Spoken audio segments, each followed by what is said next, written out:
My name is Claire, 33 years old, and somehow still dealing with the pure audacity of my own family. I was not invited to my sister's wedding in Paris, the exact same wedding I was manipulated into paying for.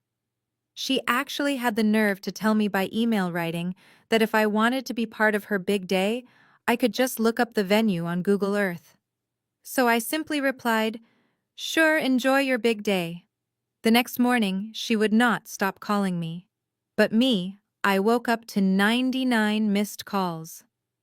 Before I continue this story, let me know where you are watching from in the comments below.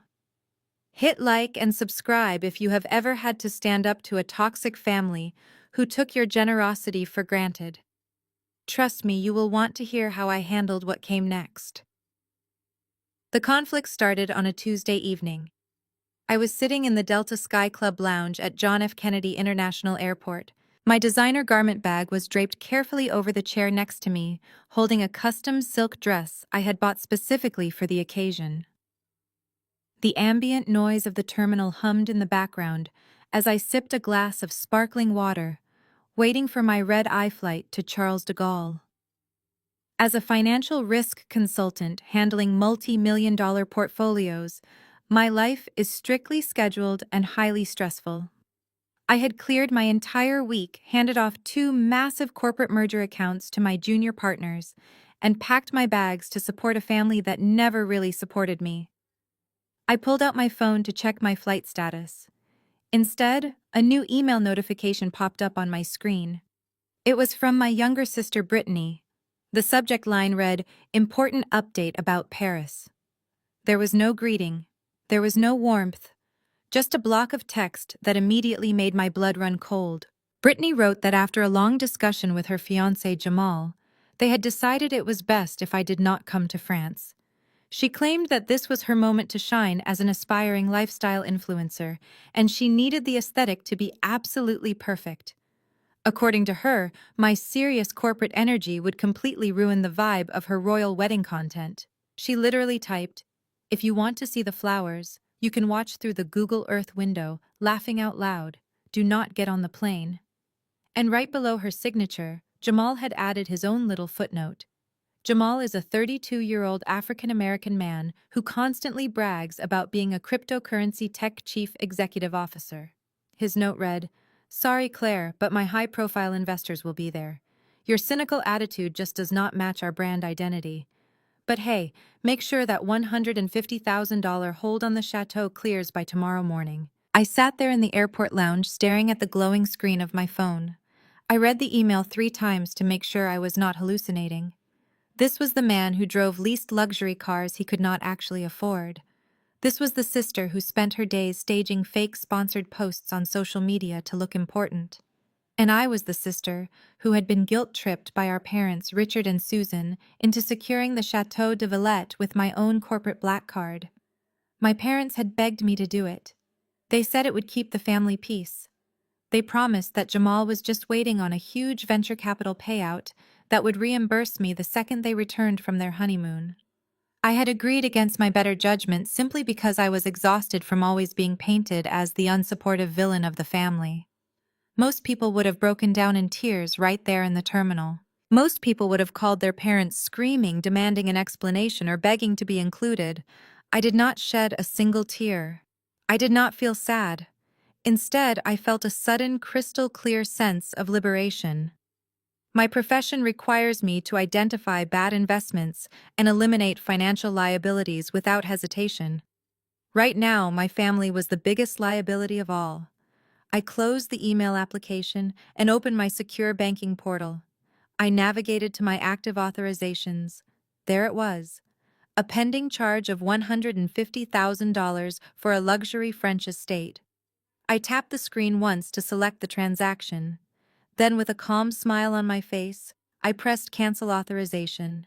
A small green check mark appeared confirming the funds were pulled back. The reservation was officially void. I picked up my garment bag, walked out of the airport lounge, and hailed a cab back to my apartment in Manhattan. I poured myself a glass of red wine, turned my phone completely off, and went to sleep in my own bed. When the sun came up the next morning, I turned my phone back on. The screen completely froze. Notifications poured in like a digital avalanche, 99 missed calls. As I stared at the screen of my phone watching the notification counter, tick past 99 missed calls, I felt a profound sense of calm. There were 40 frantic text messages from my mother, a dozen from my father, and an endless stream of aggressive demands from Jamal. The average person might have panicked. They might have felt a twinge of guilt for leaving their own flesh and blood stranded at a luxury French estate with absolutely no way to pay the bill. But in my line of work, you do not panic when a bad investment fails. You simply cut your losses and move on. My sister and her fraudulent fiancé were the ultimate bad investment. I walked over to the floor-to-ceiling windows of my penthouse apartment, looking out over the waking Manhattan skyline. The morning light hit the glass, taking my mind straight back to the crystal chandeliers in my parents' suburban dining room last Thanksgiving. That was the exact night the trap was set. We were all sitting around the heavy mahogany table. Jamal was holding court. He wore a velvet blazer and a watch that looked like a solid gold brick on his wrist. He spent 2 solid hours loudly bragging about his cryptocurrency startup, tossing around empty buzzwords about blockchain scalability and Series A funding. He claimed he had just closed a multi-million-dollar deal and was actively shopping for a massive compound in Calabasas. My sister Brittany sat next to him, beaming with smug superiority, acting as if she had personally discovered the next global tech billionaire. She spent the entire dinner making passive-aggressive comments about my boring corporate job, completely dismissing my career as a senior financial advisor. But the grand illusion shattered the moment the dinner plates were cleared. My father Richard pulled me into the kitchen, shutting the door tightly behind us. He looked incredibly nervous. He told me that Jamal needed a tiny, insignificant favor. The wedding venue in Paris, the historic Château de Villette, required a $150,000 deposit to secure the date. According to my father, Jamal had millions of dollars tied up in an offshore escrow account that would take a few weeks to clear. Richard looked me dead in the eye and told me it was my duty as the successful older sister to put the massive charge on my corporate black card. Just a temporary hold, he promised. He said it was necessary to keep the family peace. When I hesitated, my mother walked into the kitchen and immediately started the guilt trip. She said I was being incredibly selfish. She accused me of being jealous that Brittany had found a wealthy, successful man. She told me that if I did not do this one simple thing, I would ruin the most important day of my younger sister's life. So I did it. I gave them my card. I bought their temporary peace. But peace is a contract, and Brittany broke that contract the moment she banished me to be a Google Earth spectator. Standing in my quiet kitchen, I poured a cup of black coffee and let my analytical mind run the numbers. A credit authorization is not a cleared payment. It is a promise. By withdrawing my promise, the French venue manager would immediately demand payment via an international wire transfer. Jamal would inevitably try to stall, flexing his fake designer clothes and throwing around his imaginary tech credentials. But the French do not play games with high-end real estate. They would lock the iron gates. They would confiscate the designer luggage. The caterers would pack up the white truffles and the vintage champagne. The entire royal wedding facade would crumble into dust before the first guest even arrived. I took a slow sip of my coffee, savoring the bitter, rich taste. I scrolled through the massive wall of text messages. My mother's texts shifted rapidly from confusion to absolute hysteria. Her last message read that the estate manager was threatening to call the local police, demanding I open my card right now. Jamal's messages were pure, unadulterated aggression. He threatened to destroy my career, claiming his wealthy investor friends were furious about the delay. Not a single text message asked how I was doing. Not one person asked why I was not on the plane. It was only ever about the money. The money they felt completely entitled to. The money they constantly used to prop up their golden child and her grifter of a fiancé. I set my coffee mug down on the cold marble counter. My phone screen finally unfroze, but the peaceful silence in my apartment did not last long. The device vibrated violently against the stone surface. The screen lit up with an incoming video call. Call number 100. It was my mother, and this time I was ready to answer. I pressed the green accept button on the screen. Immediately, the serene silence of my kitchen was shattered by a high-pitched shriek. My mother's face filled the frame, red and contorted with sheer panic. Behind her, I could clearly see the towering wrought iron gates of the Château de Villette. The gates were locked tight.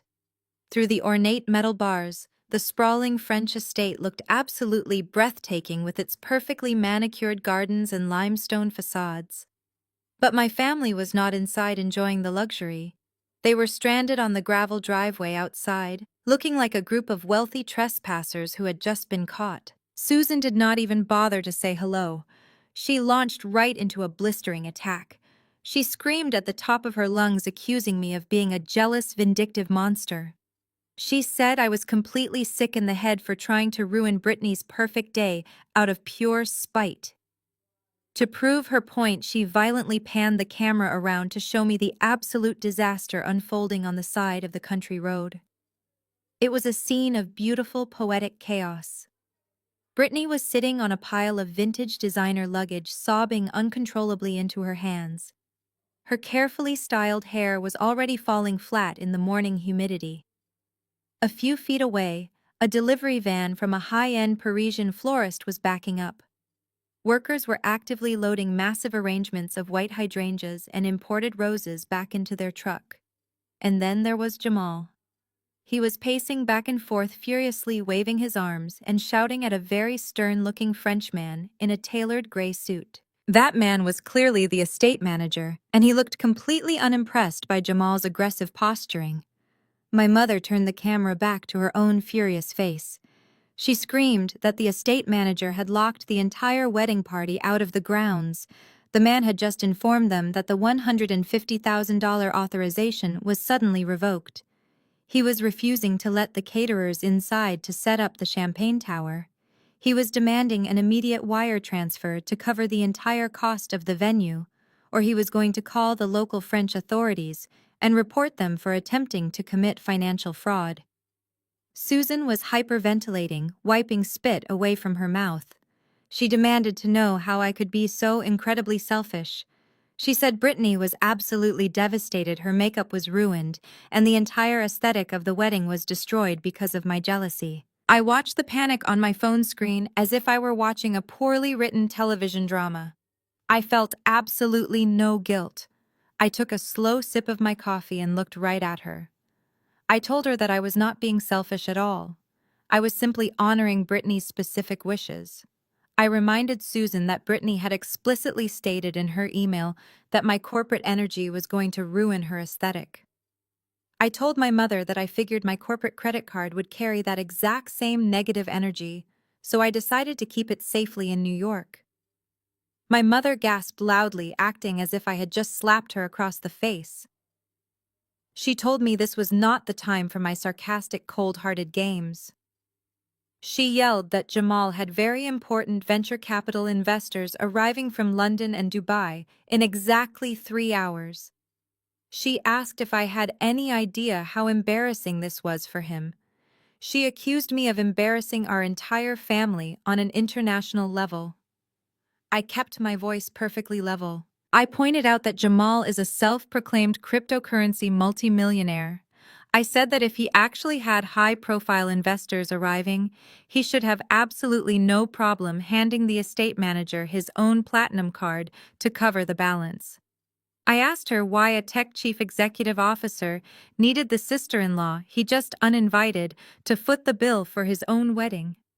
Susan stammered. Her eyes darted away from the camera for a brief second. Deep down, she knew the truth. She knew Jamal did not have the cash. But her blind devotion to Brittany meant she would rather die than hold her golden child accountable. She screamed that his money was tied up in international crypto exchanges and took time to liquidate. She reminded me that I gave my word to handle the deposit to keep the family peace. I set my coffee mug down on the counter. I told her that my word was given under the condition that I was actually a guest at the wedding. You do not get to banish me from the venue and still expect me to finance the party. Susan shifted from panic to sheer authoritarian rage. She demanded that I open my banking app, call the fraud department, and authorize the charge immediately. She said she was my mother, and she was ordering me to fix this mess. I looked directly into the camera lens. I did not raise my voice. I did not blink. I simply said, "I am not on the guest list, Susan. My wallet is not either." The silence on the other end was deafening, but it only lasted for a fraction of a second. My mother's face twisted into a mask of pure fury. She turned the camera toward Jamal, who was now marching toward her with murder in his eyes. Susan looked back at me, completely unhinged. She screamed that I was going to regret this because Jamal was getting his high-powered lawyers on the phone right now, and they were going to sue me for every penny I had for breach of contract. Before I could even respond to my mother's absurd threat about breach of contract, the camera violently jerked. The screen blurred for a second as the phone was yanked out of Susan's shaking hands. When the image stabilized, my father, Richard, was staring into the lens. He had completely bypassed the screaming phase. Instead, he deployed his favorite and most emotionally manipulative weapon, the disappointed dad routine. He let out a long, heavy sigh, shaking his head slowly, as if I were a rebellious teenager who had just missed curfew, rather than a 33-year-old financial executive who had finally set a boundary. Richard lowered his voice, trying to sound like the calm, rational patriarch, desperately trying to hold his broken family together. He told me to stop this nonsense right now. He said that I had made my point, and now it was time to act like an adult. He stared deeply into the camera and told me that I had always been selfish ever since I was a teenager. He launched into his favorite historical fiction, revising my entire childhood on the spot. He brought up the day I turned 18. He said I was cruel for packing my bags and moving away to New York City to chase my own greedy ambitions. He said I abandoned my family when they needed me most, and that I should have stayed home to help guide Brittany through her difficult transition into adulthood. According to Richard, my success was a direct result of my cold, unfeeling nature, and this stunt in Paris was just another example of me refusing to be a supportive sister. I listened to his entire speech without interrupting. I watched the fake sorrow in his eyes. For years, that specific tone of voice would have reduced me to a puddle of guilt. When I was younger, I used to bend over backwards trying to prove to him that I was a good daughter. I would buy them expensive gifts, pay for family vacations, and wire them money whenever they claimed things were tight, all just to chase a fleeting word of approval that never came. But today, sitting in my quiet, paid-off Manhattan apartment, his words held absolutely no power over me. I saw right through the manipulation. He did not want a daughter. He wanted a compliant, automated teller machine. I leaned closer to my phone, making sure he could see the absolute lack of sympathy on my face. I kept my voice dangerously quiet. "Help her?" I asked, repeating his ridiculous phrase. "You mean like how you drained my entire $40,000 college fund to pay for Brittany's high-priced defense lawyer when she got a driving under the influence charge at 19? Richard's jaw actually dropped. He tried to speak, but no sound came out. I did not give him a chance to recover. I pressed forward, laying out the cold, hard facts that we had conveniently ignored for over a decade. I reminded him that while he was lecturing me about family loyalty, I was the one who spent my entire early 20s eating instant noodles and working 3 jobs just to survive. I was forced to take out predatory student loans with astronomical interest rates just to finish my degree, all because he and Susan decided that keeping Brittany out of jail and hiding her reckless behavior from the neighborhood was more important than my education. I looked right at him and delivered the final blow. I paid my dues, Richard. I owe this family absolutely nothing. The color completely drained from his face. For the first time in my life, my father looked genuinely terrified of me. He was so used to me swallowing my pride to keep the peace that he had completely forgotten I possessed the exact same ruthless business acumen he always claimed to admire in other people. He looked down at the phone, opening his mouth, desperately trying to formulate a response that could somehow put me back in my place. He wanted to maintain his authority, but the moral high ground had completely collapsed beneath his feet. Before he could stammer out a single excuse, a large hand aggressively reached into the frame. Jamal snatched the phone right out of my father's grip. The camera shook violently again before focusing tightly on Jamal's face. His eyes were wide with a toxic, unhinged arrogance. The fake, charming smile he usually wore was completely gone, replaced by a vicious sneer. He brought the phone so close to his face that I could see the sweat beading on his forehead. He pointed a finger directly at the camera and lowered his voice into a menacing whisper. He told me that I had just made the biggest mistake of my entire life and that he was going to make sure I lost absolutely everything. Jamal held the phone so tightly I thought the screen might crack under his grip. He was attempting to use his physical presence to intimidate me through the camera lens, puffing out his chest under his custom-tailored suit jacket. He lowered his voice, adopting the smooth, practiced cadence of a man who was used to talking his way out of empty promises. He told me that I was acting like a hysterical, jealous woman and that I had absolutely no idea who I was messing with. He claimed that his venture capital investors were currently on a private jet descending into Paris at this exact moment. According to Jamal, these were heavy hitters from Silicon Valley and international royalty who expected a certain level of luxury. He said that by throwing this little temper tantrum, I was not just ruining a wedding, I was jeopardizing a multi-million-dollar corporate merger. He did not stop there. He decided to take a direct shot at my livelihood. Jamal sneered into the camera and confidently stated that he played golf with the senior partners at my financial firm. He threatened that if I did not immediately call my bank and reinstate the $150,000 authorization, he would make one phone call and have me completely blacklisted from the financial sector. He promised that by the end of the business day, I would be unemployed, disgraced, and begging my parents for a loan just to pay my rent. He finished his unhinged monologue by demanding that I apologize to him, apologize to Brittany, and fix the credit card issue within the next 5 minutes. I sat perfectly still and let him exhaust himself. In my line of work, the worst thing you can do during a negotiation is interrupt a desperate man who is currently digging his own grave. I analyzed every single micro-expression on his face. I noticed the thick bead of sweat rolling down his temple. I saw the slight uncontrollable tremor in the hand holding the phone. I registered the frantic shifting of his eyes. These were not the confident mannerisms of a powerful tech executive. These were the textbook physical reactions of a cornered scammer who knew his house of cards was about to collapse. When he finally stopped speaking, a heavy, suffocating silence filled the digital space between us. I took a deep breath and looked right into his panicked eyes. I kept my tone completely flat and conversational, stripping away any trace of the emotional reaction he was desperately hoping to provoke. I told him that it was fascinating that he played golf with my senior partners, considering my firm explicitly prohibited its executives from engaging with unregulated cryptocurrency startups. I also pointed out that truly wealthy individuals do not usually threaten their future sister-in-law over a venue deposit. Then I delivered the single undeniable truth that he had been dodging since the day he met my sister. I leaned closer to the screen and said, "Jamal, if you are as incredibly rich as you claim to be, if you truly have millions of dollars sitting in offshore accounts and high-profile investors begging to throw capital at you, then this should not be a crisis.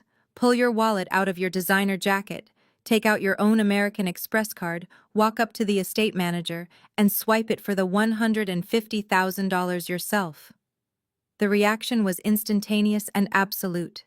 Dead silence. The arrogant sneer vanished completely from his face, replaced by a hollow, terrified stare. He opened his mouth, but his silver tongue completely failed him. No words came out. There was no clever comeback, no aggressive counterattack, no business jargon to hide behind.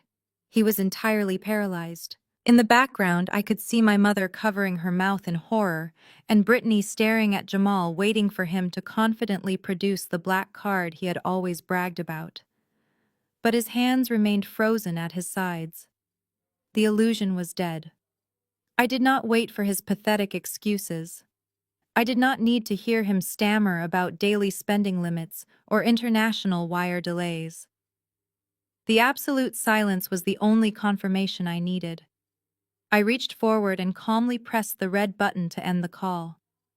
The screen went black, and my kitchen was instantly restored to its peaceful, quiet state.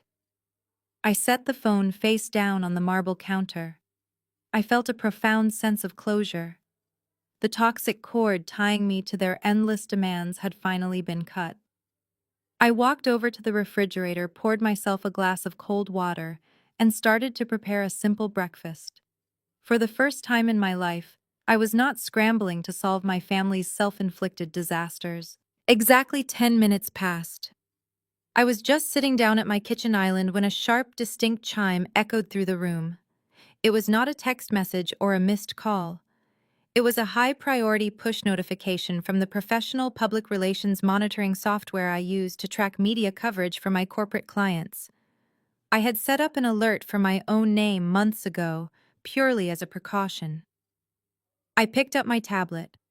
The screen flashed bright red with an urgent update. Brittany had just gone live on social media to her thousands of followers. I tapped the flashing red link on my tablet. The screen immediately populated with a video from TikTok. There was my sister Brittany sitting at a picturesque outdoor cafe in Paris. A perfectly untouched cappuccino sat on the small circular table in front of her. The Eiffel Tower was visibly blurred in the background, providing the perfect tragic cinematic setting. She was wearing oversized designer sunglasses, pushing them up to wipe away completely fabricated tears. She had perfectly mastered the art of the internet victim video. She looked directly into the camera, her lower lip trembling flawlessly, and started to weave the most spectacular web of lies I had ever heard. Brittany told her audience that her fairy tale dream wedding had just been maliciously destroyed hours before she was supposed to walk down the aisle. She sniffled softly, claiming that her wealthy corporate older sister had intentionally canceled the luxury venue out of pure spite, stranding them in a foreign country. But she did not stop at simply calling me a jealous or narcissistic sibling. She went straight for the nuclear option. Brittany lowered her voice, attempting to sound profoundly traumatized, and told her thousands of followers that I had always harbored deep resentment toward Jamal. She explicitly stated to the internet that I canceled the venue because I was a deeply racist individual who simply could not stand the fact that she was marrying a brilliant African-American man who was infinitely more successful than me. She painted Jamal as a self-made tech genius who was now desperately scrambling to save their special day while dealing with my blatant bigotry. She even pulled out her phone and showed the camera a printed screenshot of the cancellation notice, conveniently cropping out the part where my name was on the credit card authorization. She begged her followers to send positive energy, claiming they were currently stranded on the streets of Paris with nowhere to go. I watched the viewer count in the top corner of the screen absolutely skyrocket. The algorithm had picked it up. It went from 5,000 viewers to 50,000 and then crossed the 100,000 mark in a matter of minutes. The comments section was a rapid blur of absolute outrage. People were tagging my name, searching for my digital footprint, and demanding to know where I worked. The internet loves a clear-cut villain, and Brittany had just served them one on a silver platter, seasoned with highly inflammatory buzzwords. Within 30 minutes of the video being posted, the digital mob had successfully crossed over from TikTok to my professional platforms.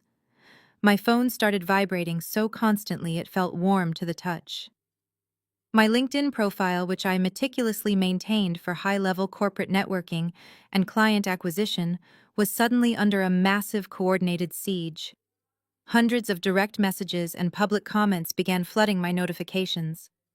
Complete strangers were leaving unhinged comments on my old professional posts, calling me a corporate racist, a bitter monster, and a toxic elite. They began organizing a digital campaign demanding that my financial firm terminate my employment immediately.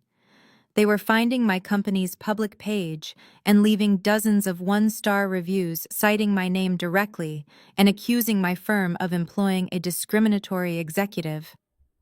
My tablet chimed again, piercing through the constant buzzing of my phone. This time it was not a social media alert. It was a high-priority encrypted notification from my secure work email. I opened my professional inbox. The sender was the executive director of human resources at my financial firm. The email was marked with high importance. The subject line read "Urgent Review Regarding Social Media Allegations and Corporate Reputation." The body of the email was brief and formal, requesting my immediate presence in a mandatory virtual meeting with the senior partners and the legal team to discuss a highly sensitive public relations crisis involving my name. For an executive in the wealth management and risk assessment sector, an email like this is usually a career death sentence. Financial firms do not hesitate to cut ties with massive liabilities, especially when words like racism and financial sabotage are trending on social media right next to their corporate logo. Most people in my position would have been hyperventilating.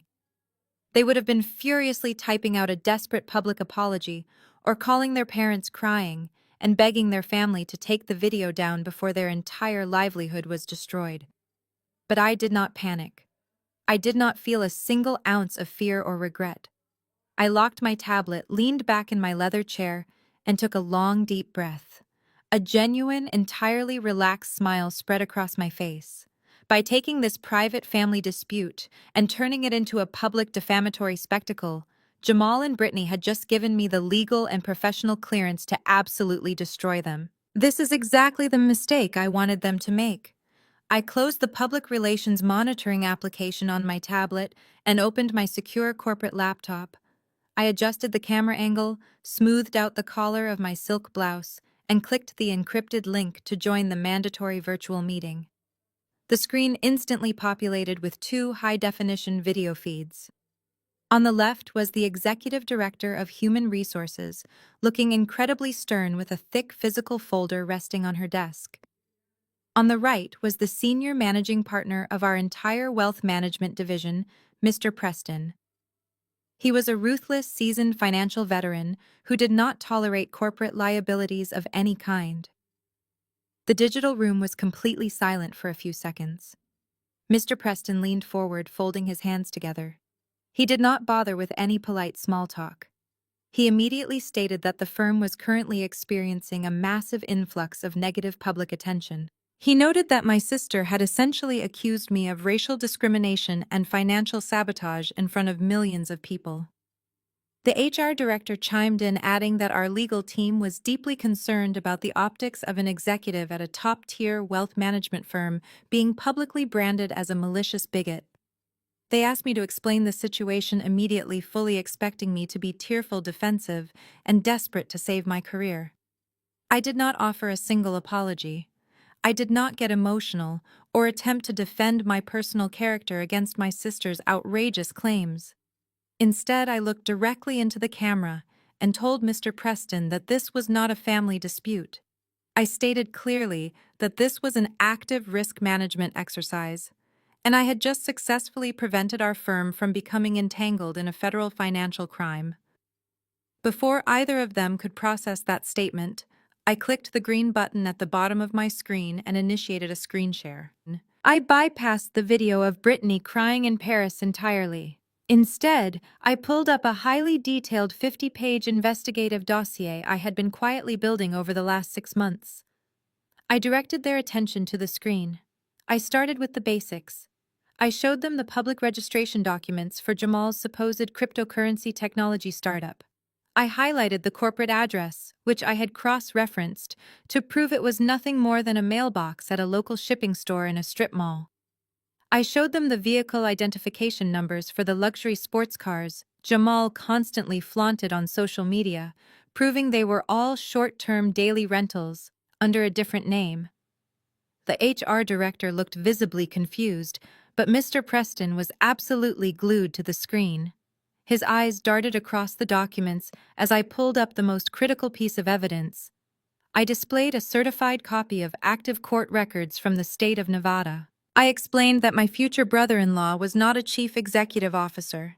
He was currently the primary defendant in an ongoing federal investigation for wire fraud and cryptocurrency embezzlement.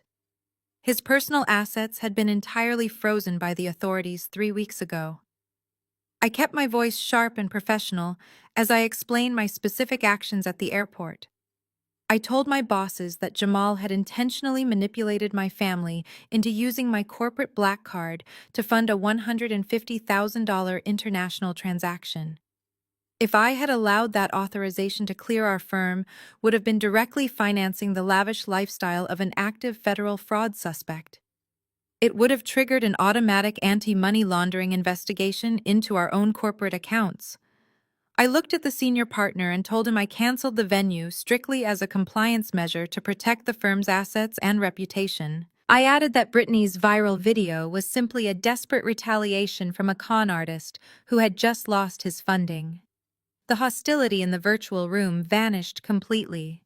The HR director slowly closed her physical folder, her jaw slightly open.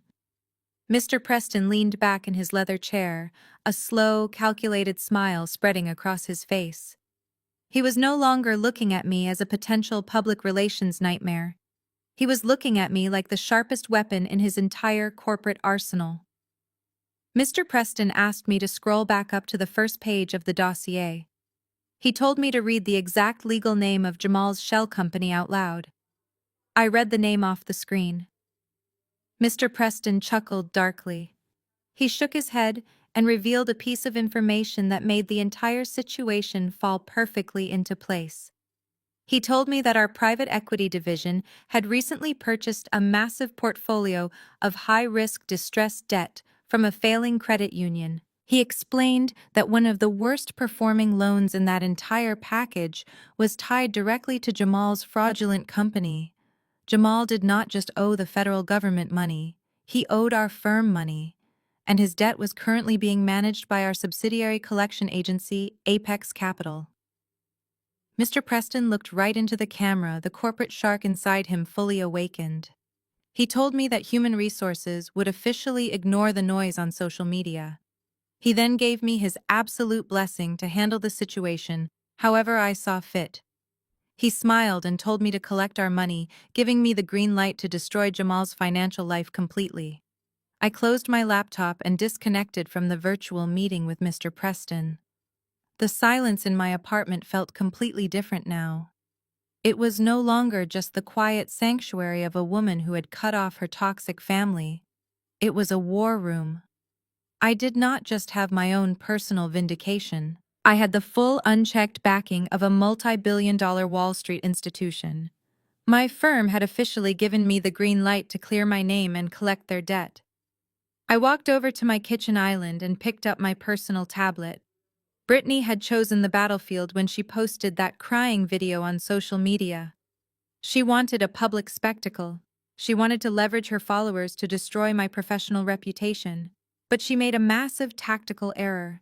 She brought a fabricated emotional narrative to a fight against a woman who specialized in forensic financial destruction. Most people in my position would have felt the overwhelming urge to defend themselves on camera. They would have set up a ring light hit record and cried about how unfairly they were being treated. They would have posted a 10-minute video explaining their side of the story, desperately trying to win over the court of public opinion with emotion. I did not do any of that. I refused to play her game. Emotion is sloppy. Facts are lethal. I opened my professional LinkedIn network and my public Twitter account. I decided to make a single, perfectly sterile text post. No videos, no selfies, no long-winded paragraphs about my childhood trauma or how much it hurt to be excluded from the wedding. I approached the social media post exactly like I would approach a corporate audit. First, I directly tagged Brittany's heavily curated influencer handle. Next, I tagged Jamal's supposed technology startup account, the one he used to constantly brag about his non-existent venture capital funding. Then I began to upload the attachments. I did not upload text messages or family photos. I uploaded high-resolution, unedited screenshots of the public court documents from my investigative dossier. The first image was the official federal docket from the state of Nevada. The federal seal was clearly visible at the top of the page. Right below it, Jamal was listed as the primary defendant in a massive, ongoing criminal lawsuit. The second image was a highlighted section of the indictment detailing the specific charges of federal wire fraud and cryptocurrency embezzlement. It explicitly outlined how he had defrauded dozens of small investors out of hundreds of thousands of dollars. The third image was the most damning of all. It was a signed federal court order dated just 3 weeks prior, officially freezing all of Jamal's personal and business banking assets, pending a criminal trial. I made sure every single piece of information was a matter of public record. In the United States, truth is an absolute defense against defamation. You cannot be sued for slander or libel if you are simply posting verified court documents. Jamal had tried to paint me as a jealous racist sister who canceled his wedding out of pure spite. I was about to show the entire world that he was just a desperate broke con artist who needed my corporate black card because the federal government had completely frozen his stolen funds. I looked at the blank text box above the attachments. I did not need to write a thesis. The federal documents spoke entirely for themselves. I kept my statement incredibly brief, coldly professional, and devastatingly clear. I typed out the words with steady fingers, knowing this single sentence was going to systematically dismantle the fake reality they had spent years building. I reviewed the post one last time. The tags were active. The court documents were crystal clear. The trap was fully set. I did not feel a shred of pity for my sister or the man she chose to align herself with. They had demanded my money, excluded me from the celebration, and then tried to ruin my career when I refused to be their compliant victim. I pressed my finger against the screen and hit publish, sending the post out to the millions of people who were currently refreshing my name on the internet. My caption read, "The venue was cancelled because I do not launder money for fraudsters. Enjoy the live stream." The moment my post went live across my social media platforms, the digital atmosphere completely shifted. It took exactly 4 minutes for the internet to connect the dots. The algorithm, which had previously been pushing Britney's tearful victim video to millions of users, suddenly caught wind of my response. The traffic violently reversed direction. I sat back and watched the engagement metrics on my screen tick upward at a blinding speed. People were capturing screenshots of my federal court document attachments and cross-posting them directly into the comment section of Britney's viral video. The tide of public opinion turned with terrifying efficiency. The hundreds of people who had been aggressively demanding my corporate termination just moments ago were now flooding Britney's page with a completely different kind of outrage. They realized they had been weaponized by a fraudster. I watched in real time as my sister desperately tried to regain control of her carefully curated image. She began frantically deleting the top comments exposing Jamal. But the internet is a relentless machine, and she simply could not keep up.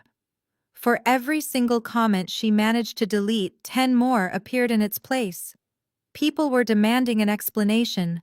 They were asking why her brilliant tech executive fiancé was currently under a federal asset freeze. Then the true internet sleuths arrived. There is nothing more dangerous to a con artist than a group of highly motivated, incredibly bored people on the internet with a solid wireless connection.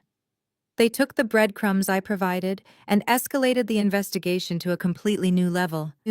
Within 30 minutes, a massive viral thread began trending on multiple platforms. Users had pulled the metadata from Jamal's most popular social media posts.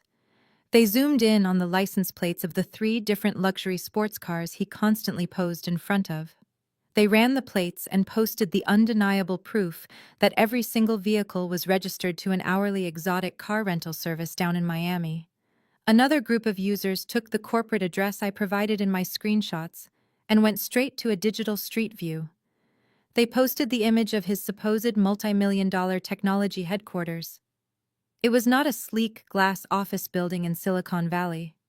It was a dusty shipping and receiving store sandwiched between a discount nail salon and a fast food restaurant in a crumbling strip mall. The illusion was being systematically ripped apart brick by brick for the entire world to witness. The fallout was not just digital. It began bleeding into the real world, specifically halfway across the globe in Paris. The so-called venture capital investors that Jamal had bragged about were not high-level executives at all.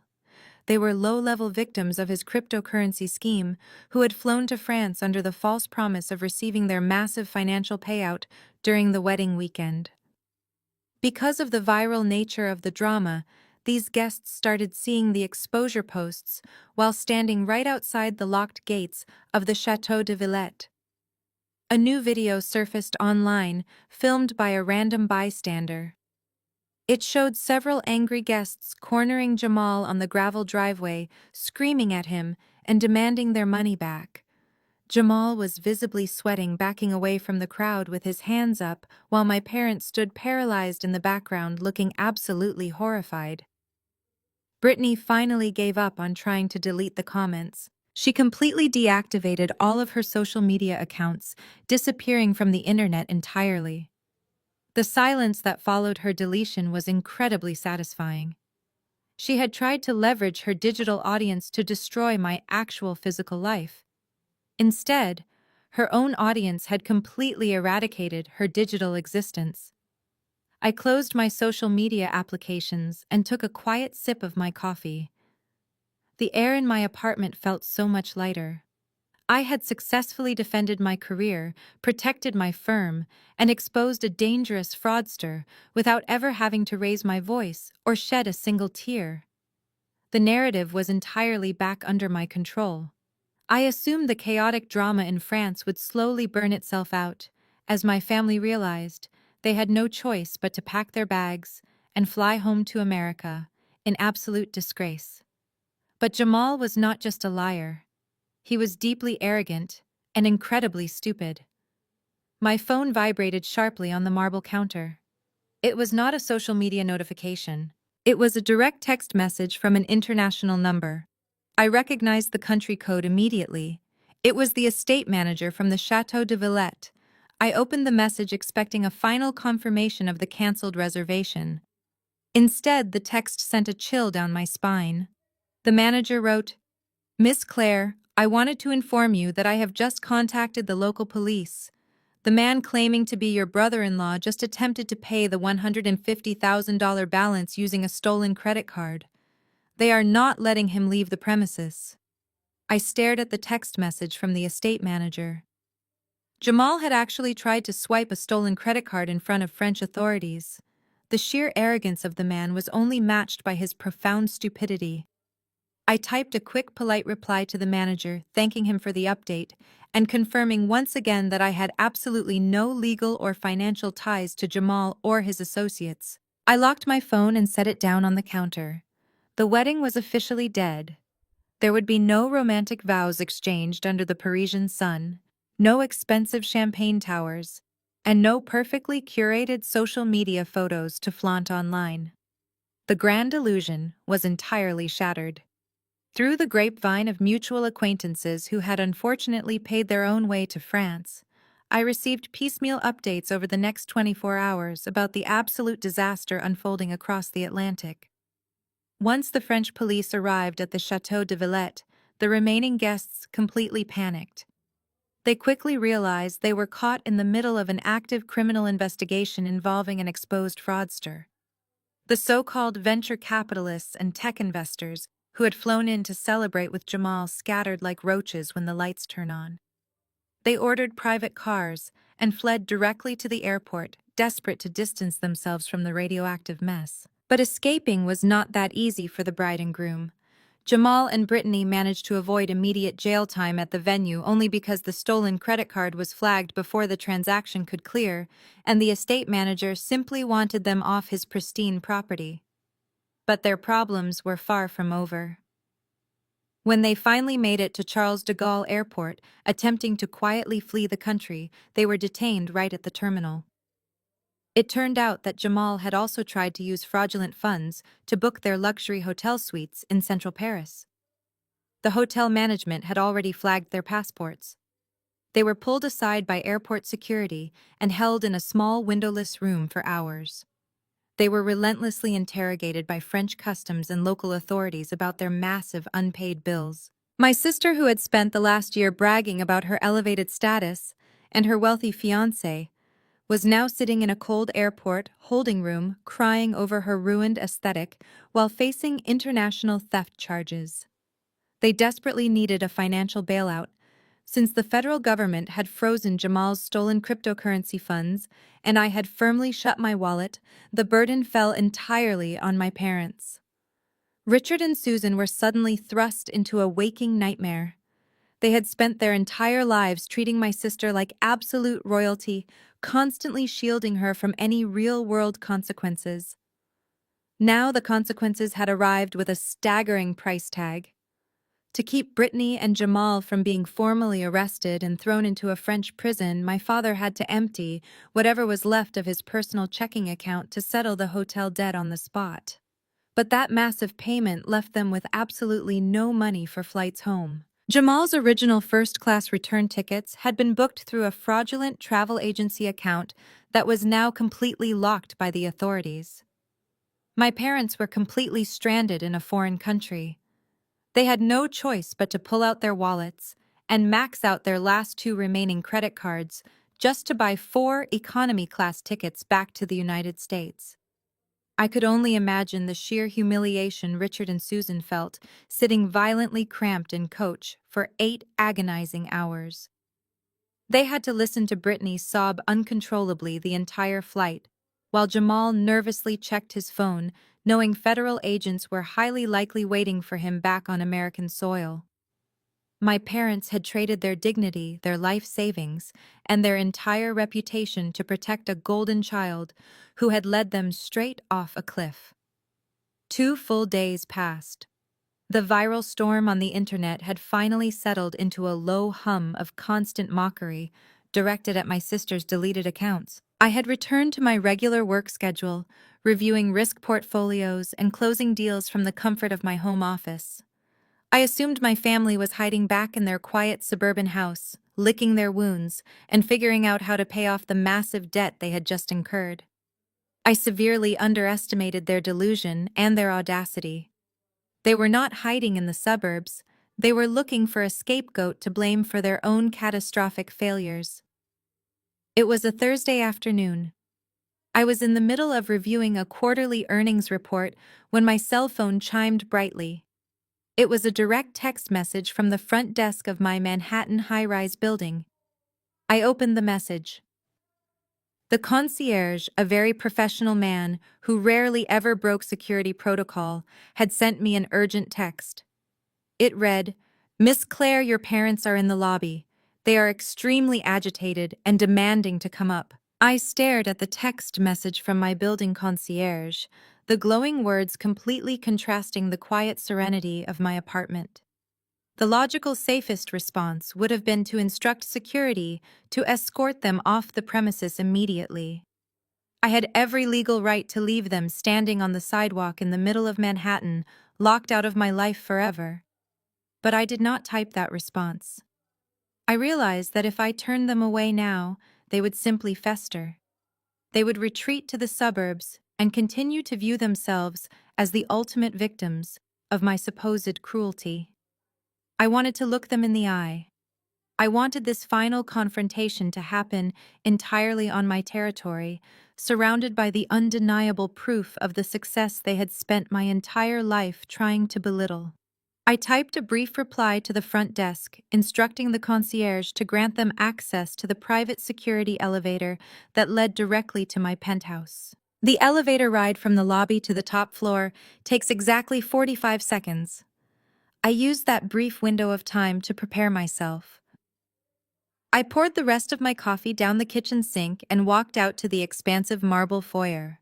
I stood perfectly straight in the center of the room. I was wearing a sharply tailored silk blouse and designer trousers projecting the exact corporate energy my sister had claimed to despise so much. The afternoon sun streamed through the floor-to-ceiling windows, illuminating the expensive artwork on my walls. I was entirely in my element.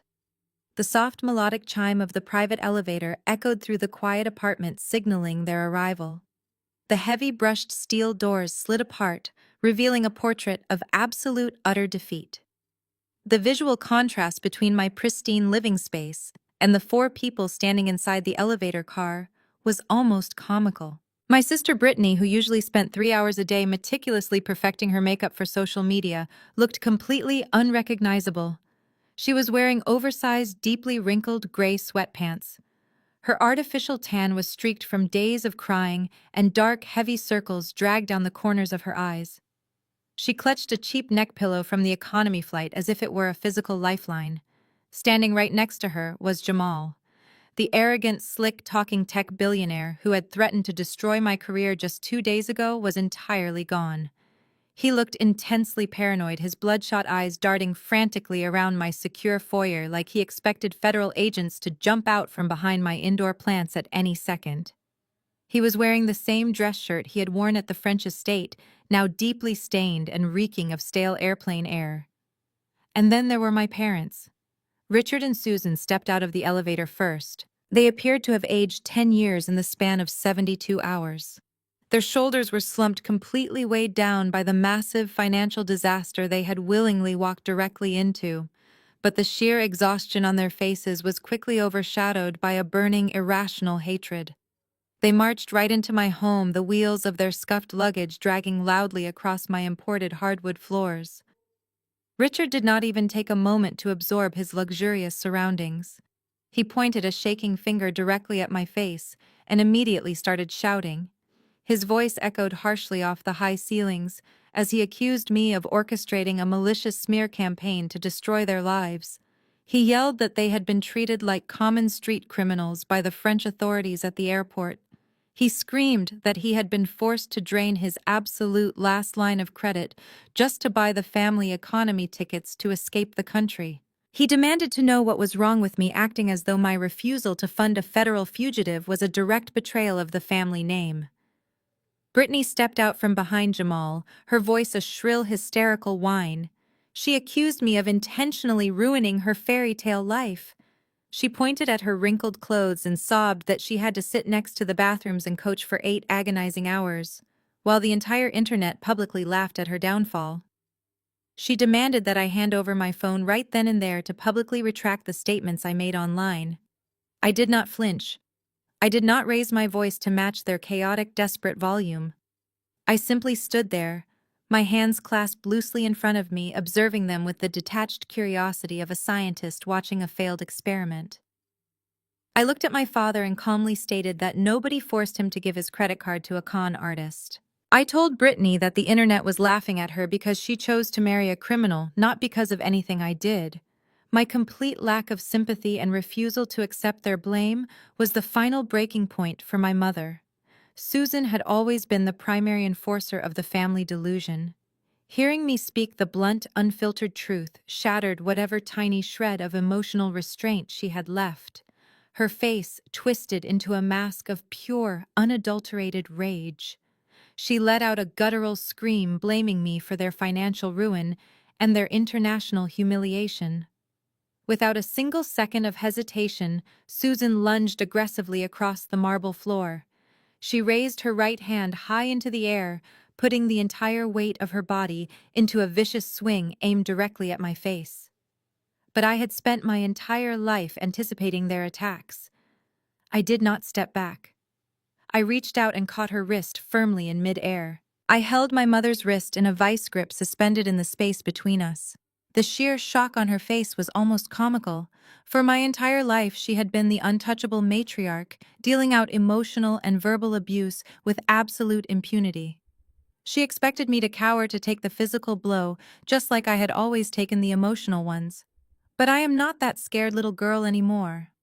I looked directly into her wide, furious eyes, letting the silence stretch for a long, uncomfortable moment. Then, with a slow and deliberate motion, I shoved her hand away. I did not push her hard enough to make her fall, but the physical rejection was enough to make her stumble backward into my father's chest. Susan grabbed her own wrist, her chest heaving as she stared at me in total disbelief. When the physical assault failed, she immediately reverted to her primary weapon. She opened her mouth and let out a piercing, hysterical scream. She shrieked that I was a deeply sick, vindictive monster who had just systematically destroyed our family's pristine reputation. She pointed a shaking finger at Brittany, who was currently whimpering on my expensive Italian leather sofa, and wailed that I had completely ruined my younger sister's entire life. According to Susan, Brittany could never show her face in their affluent suburban neighborhood ever again. The country club women were already gossiping, the neighbors were laughing at them, and it was all my fault because I refused to be a team player and pay for a simple wedding venue. She screamed that my social media post was a calculated act of pure evil meant to publicly humiliate them in front of the entire world. I stood my ground completely unfazed by her theatrical meltdown. I opened my mouth to remind her that Jamal's federal indictment was the actual cause of their humiliation, but before I could speak a single word, Richard stepped directly in front of his wife. He put a hand on Susan's shoulder, silencing her, and puffed out his chest. He was trying to project the intimidating aura of a powerful businessman, which was incredibly difficult to do, while standing in his daughter's multi-million-dollar penthouse after just flying economy class on maxed-out credit cards. Richard looked me up and down with utter disgust. He dropped the emotional guilt trip entirely and pivoted straight to business. He coldly stated that my little digital stunt had caused catastrophic financial damages to their family unit. He claimed that because I maliciously posted private legal documents online, Jamal's high-profile technology investors had completely pulled out of their multi-million-dollar backing. He kept using the word defamation, clearly having no understanding of how the law actually works. He declared that my actions were completely illegal and that I was personally responsible for the collapse of Jamal's imaginary corporate empire. Then Richard delivered an ultimatum so profoundly delusional that I actually had to stop myself from laughing out loud.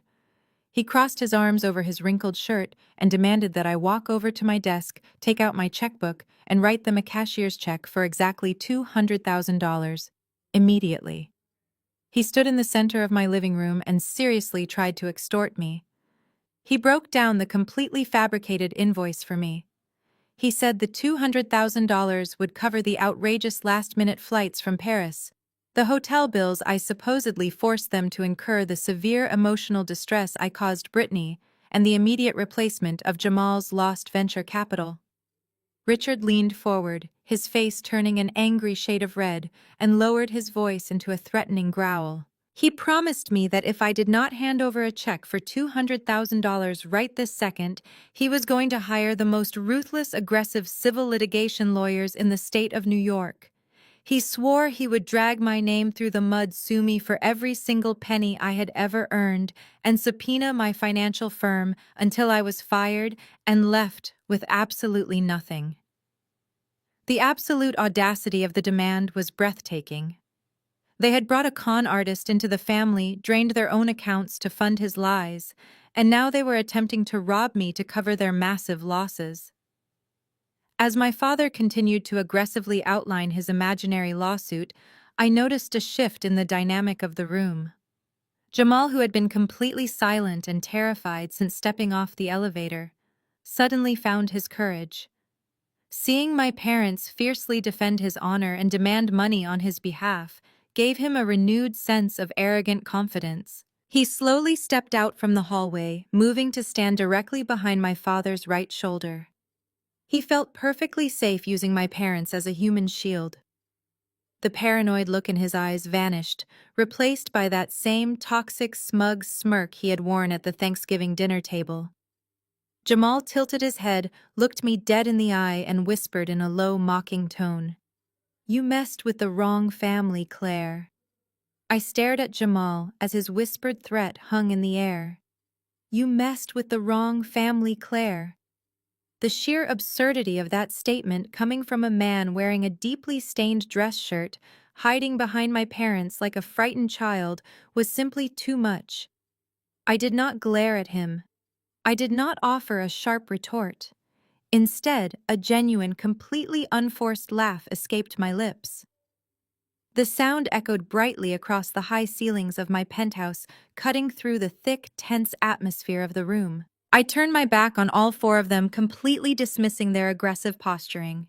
I walked casually over to the custom wet bar built into the far wall of my living room. I opened the small glass refrigerator, pulled out a bottle of imported sparkling water, and twisted the cap off.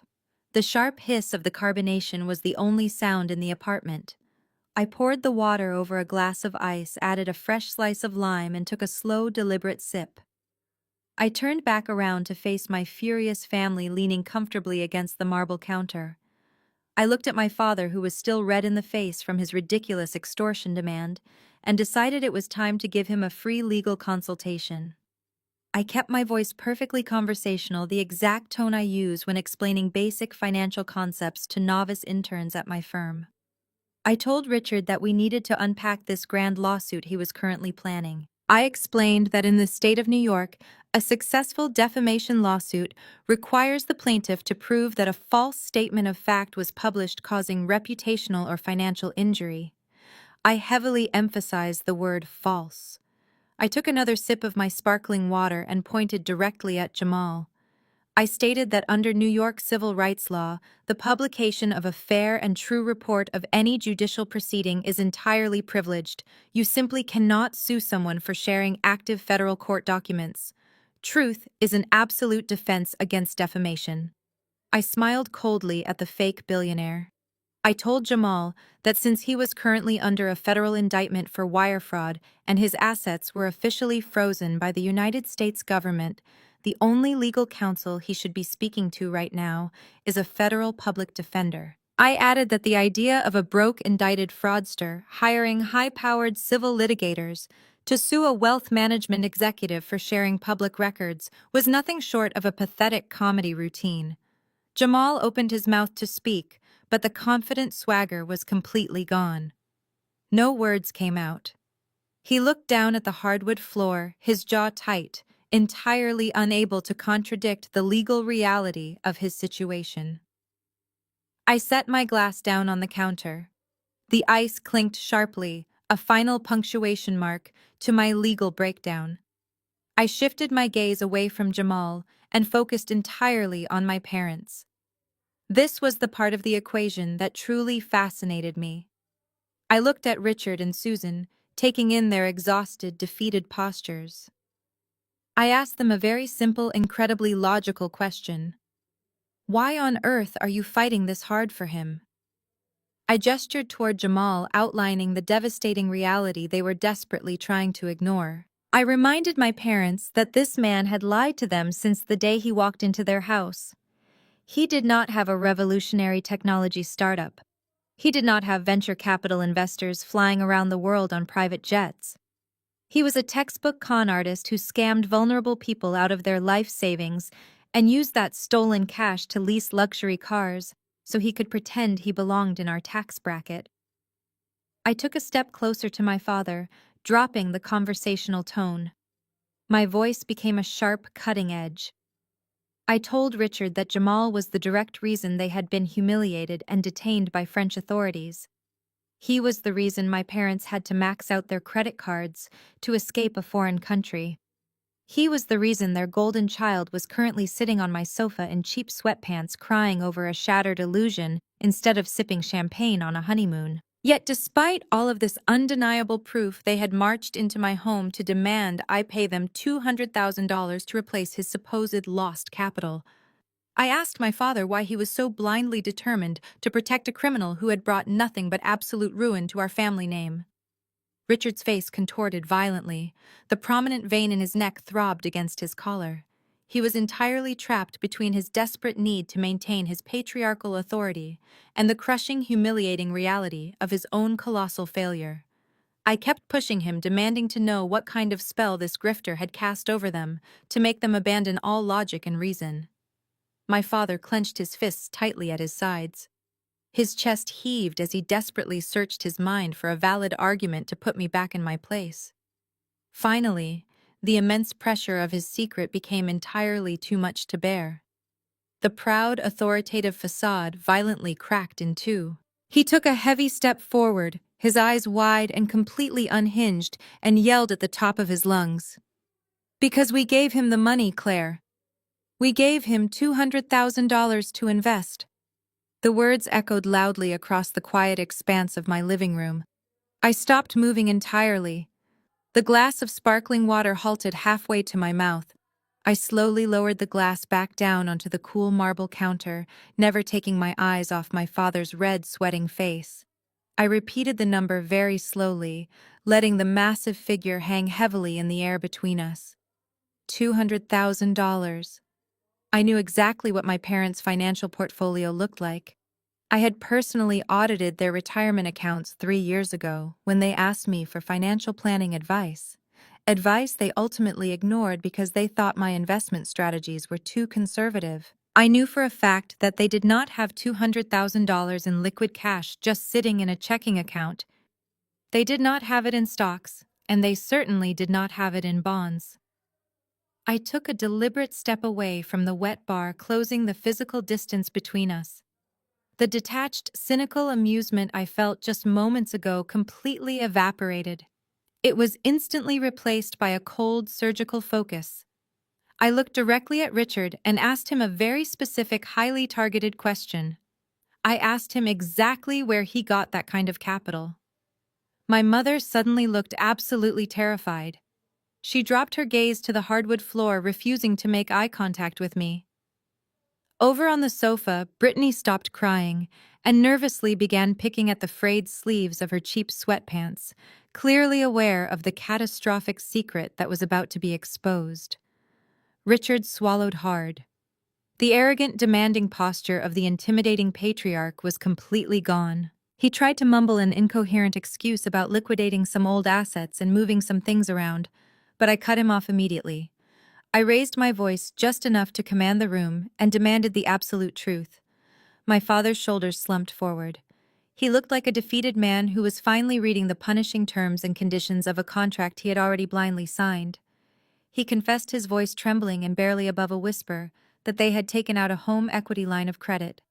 A HELOC. They had gone to a private lender and leveraged their 4-bedroom suburban house. The exact same house they had spent the last 30 years of their lives painstakingly paying off. It was their single largest financial asset, the absolute cornerstone of their entire retirement plan, their only real safety net. And they had signed it all away to borrow cold hard cash. I stared at them in absolute horrifying disbelief. I asked my father to clarify the timeline of this massive financial blunder. Richard quietly admitted that they finalized the loan paperwork 2 months ago. Jamal had pulled them aside one evening and convinced them that the cryptocurrency market was about to experience a massive, unprecedented bull run. He fed them a ridiculous, convoluted lie, claiming he had exclusive insider information on a revolutionary new blockchain protocol that was guaranteed to skyrocket. Jamal promised my aging parents that if they simply handed over the equity of their home to him, he would easily double their money in 6 short weeks, right before the wedding in Paris. He painted a picture of absolute luxury, telling them they would have enough cash to pay off the extravagant ceremony, retire comfortably 10 years early, and even buy a vacation home down in Florida. It was a textbook low-level Ponzi scheme pitch, and my parents, blinded by their desperate need to elevate their golden child into high society, had swallowed it whole. I slowly turned my gaze from my broken father to the man standing right behind him. For the very first time since stepping off that private elevator, Jamal looked genuinely terrified. The arrogant, untouchable smirk was entirely wiped from his face. He shifted his weight nervously from foot to foot, his wide eyes darting toward the heavy steel elevator doors, as if he were actively calculating whether he could make a run for it before I called building security. He knew that I finally saw the complete picture. He was not just a pathetic guy who exaggerated his wealth to impress an influencer. He was a dangerous financial predator who had actively gutted an elderly couple's life savings. The true horrific scale of the betrayal finally clicked into place in my mind. They did not just want me to pay for the French estate to keep the family peace. They desperately needed me to pay for it because they had literally gambled their own house away and were completely fundamentally broke. Jamal had drained them dry, and when the massive bill for the luxury wedding came due, he tried to use my corporate credit card as his personal emergency bailout fund. I looked at Jamal, watching the sweat bead on his forehead. Then I looked at my sister, who was staring at him with a tragic mix of confusion and blind devotion. She still believed the money was safe. I realized exactly what had to happen next. I tore my gaze away from the pathetic, trembling figure of my father and the sweating coward hiding behind him. I looked directly at my younger sister. Brittany was sitting on my expensive Italian leather sofa, still picking nervously at the frayed fabric of her gray sweatpants. She looked genuinely confused by the sudden shift in the room's energy. She did not understand the severe gravity of a home equity line of credit. To her, money was just a magical infinite resource that our parents effortlessly supplied on demand. I kept my voice incredibly calm, almost gentle, as I asked her a single highly pointed question. I asked her if she knew about the $200,000. I asked her if she actively stood by and watched our aging parents leverage their only home to hand a massive pile of cash over to a man she had known for less than 18 months. I expected to see at least a small flicker of guilt in her eyes. I thought maybe, just maybe, she had been kept completely in the dark about the exact source of the wedding funding. But I was severely underestimating my sister's boundless toxic entitlement. Brittany stopped picking at her clothes. She sat up straighter on the couch, lifting her chin with a sudden misplaced surge of absolute pride. She looked at me completely unashamed and loudly declared that, of course, she knew about the money. She spoke with the smug, unwavering authority of someone who believed they had just successfully outsmarted the entire financial world. She proudly stated that it was not a desperate loan at all. In her mind, it was an early, highly exclusive investment in their brilliant future. She began to regurgitate Jamal's ridiculous talking points word for word, sounding like a poorly programmed robot. She told me that Jamal was a technological visionary and that the $200,000 was just minor seed capital for his private cryptocurrency node. Brittany went on to aggressively brag that the financial returns were mathematically guaranteed to hit over 800% by the end of the current fiscal quarter. She smiled condescendingly, tossing her messy hair over her shoulder, and told me that Jamal was already in deep negotiations to purchase a massive ultra-modern mansion in Calabasas for the two of them. She even had the sheer audacity to claim that our parents were going to be generously rewarded with a luxury guest house on the new California property for their unwavering loyalty. She sneered and said our parents actually believed in Jamal's genius, unlike me, the bitter corporate sister who was far too scared to take a real financial risk. As she continued to ramble on about her imaginary luxury estate and her fabricated wealthy lifestyle, I watched Jamal closely out of the corner of my eye. He was no longer just sweating, he was actively panicking. His breathing became shallow and rapid. He took a sudden step forward, raising a shaking hand and sharply telling Brittany to stop talking. But Brittany was far too caught up in her own grand fantasy. She completely ignored his desperate warning, determined to aggressively prove to me that she was about to become the wealthiest, most successful member of our entire family. I let her finish her entire delusional speech without interrupting her once. I wanted every single ridiculous word to hang heavily in the air. I wanted my parents to hear exactly how little their golden child actually cared about their long-term financial security. She viewed their potential bankruptcy and homelessness as nothing more than a minor temporary stepping stone to fund her influencer aesthetic. I did not argue with her. I did not point out the glaring, obvious mathematical impossibilities of an 800% guaranteed return in a crashing crypto market. I simply turned my back on all of them and walked slowly across the expansive living room toward my private home office alcove. The heavy, suffocating silence in the apartment immediately returned, broken only by the sharp, rhythmic click of my designer heels against the imported hardwood floor. I reached my sleek, glass-topped desk and opened the top drawer. I reached inside and pulled out my silver iPad Pro. This single device held the exact forensic financial data I had meticulously compiled during my 6-month investigation. I unlocked the screen with my fingerprint and opened the highly encrypted classified dossier file. I walked steadily back to the center of the living room, holding the tablet comfortably in my left hand. The dynamic in the room had completely fractured into a million pieces. Brittany looked aggressively defiant, crossing her arms over her chest. Jamal looked like he was about to physically collapse onto the floor. And my parents just looked incredibly lost and broken. I ignored my sister entirely and focused my complete attention back on my father. I kept my eyes locked directly on his as I slowly raised the illuminated tablet. I spoke in a clear, authoritative tone that commanded absolute silence in the room. I said, "You took out the home equity line of credit with a private high-risk financial lending firm called Apex Capital. Did you not, Dad?" Richard swallowed hard, his exhausted eyes darting nervously to the glowing silver device in my hand. He slowly, hesitantly nodded his head, confirming the exact name of the lending institution.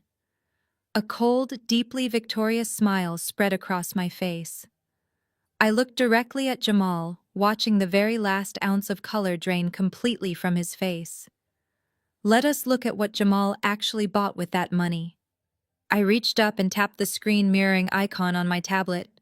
A soft chime echoed through the living room as my 85-inch smart television instantly flickered to life. The massive screen, which usually displayed digital artwork, was suddenly transformed into a glaring high-definition autopsy table for Jamal's entire financial existence. The brightness of the white documents cast a harsh, unforgiving light across the faces of my family members. I swiped my finger across the iPad, pulling up the official subpoenaed bank records from Jamal's primary checking account. I directed my father's attention to the very top line of the spreadsheet. I pointed out the exact date, which was exactly 2 days after he and my mother had signed their lives away on that home equity line of credit. There, in bold black numbers, was an incoming wire transfer for exactly $200,000. The sender was clearly listed as Apex Capital. I looked over at Brittany. She was leaning forward on the sofa, her eyes narrowed desperately, trying to make sense of the corporate accounting spread out before her. For a brief second, she still looked somewhat vindicated seeing the massive number officially deposited into her fiancé's account. But her hollow victory lasted less than 10 seconds. I scrolled down to the very next row of data. I told my family to look closely at what happened less than 24 hours after that $200,000 cleared. I highlighted a massive outbound wire transfer. It was not a decentralized cryptocurrency exchange. It was not a technology incubator in Silicon Valley. It was not a down payment on a luxury mansion in Calabasas. I read the destination out loud, letting my voice project clearly across the silent room. The transfer was for exactly $150,000. The recipient institution was the Bellagio Resort and Casino in Las Vegas, Nevada.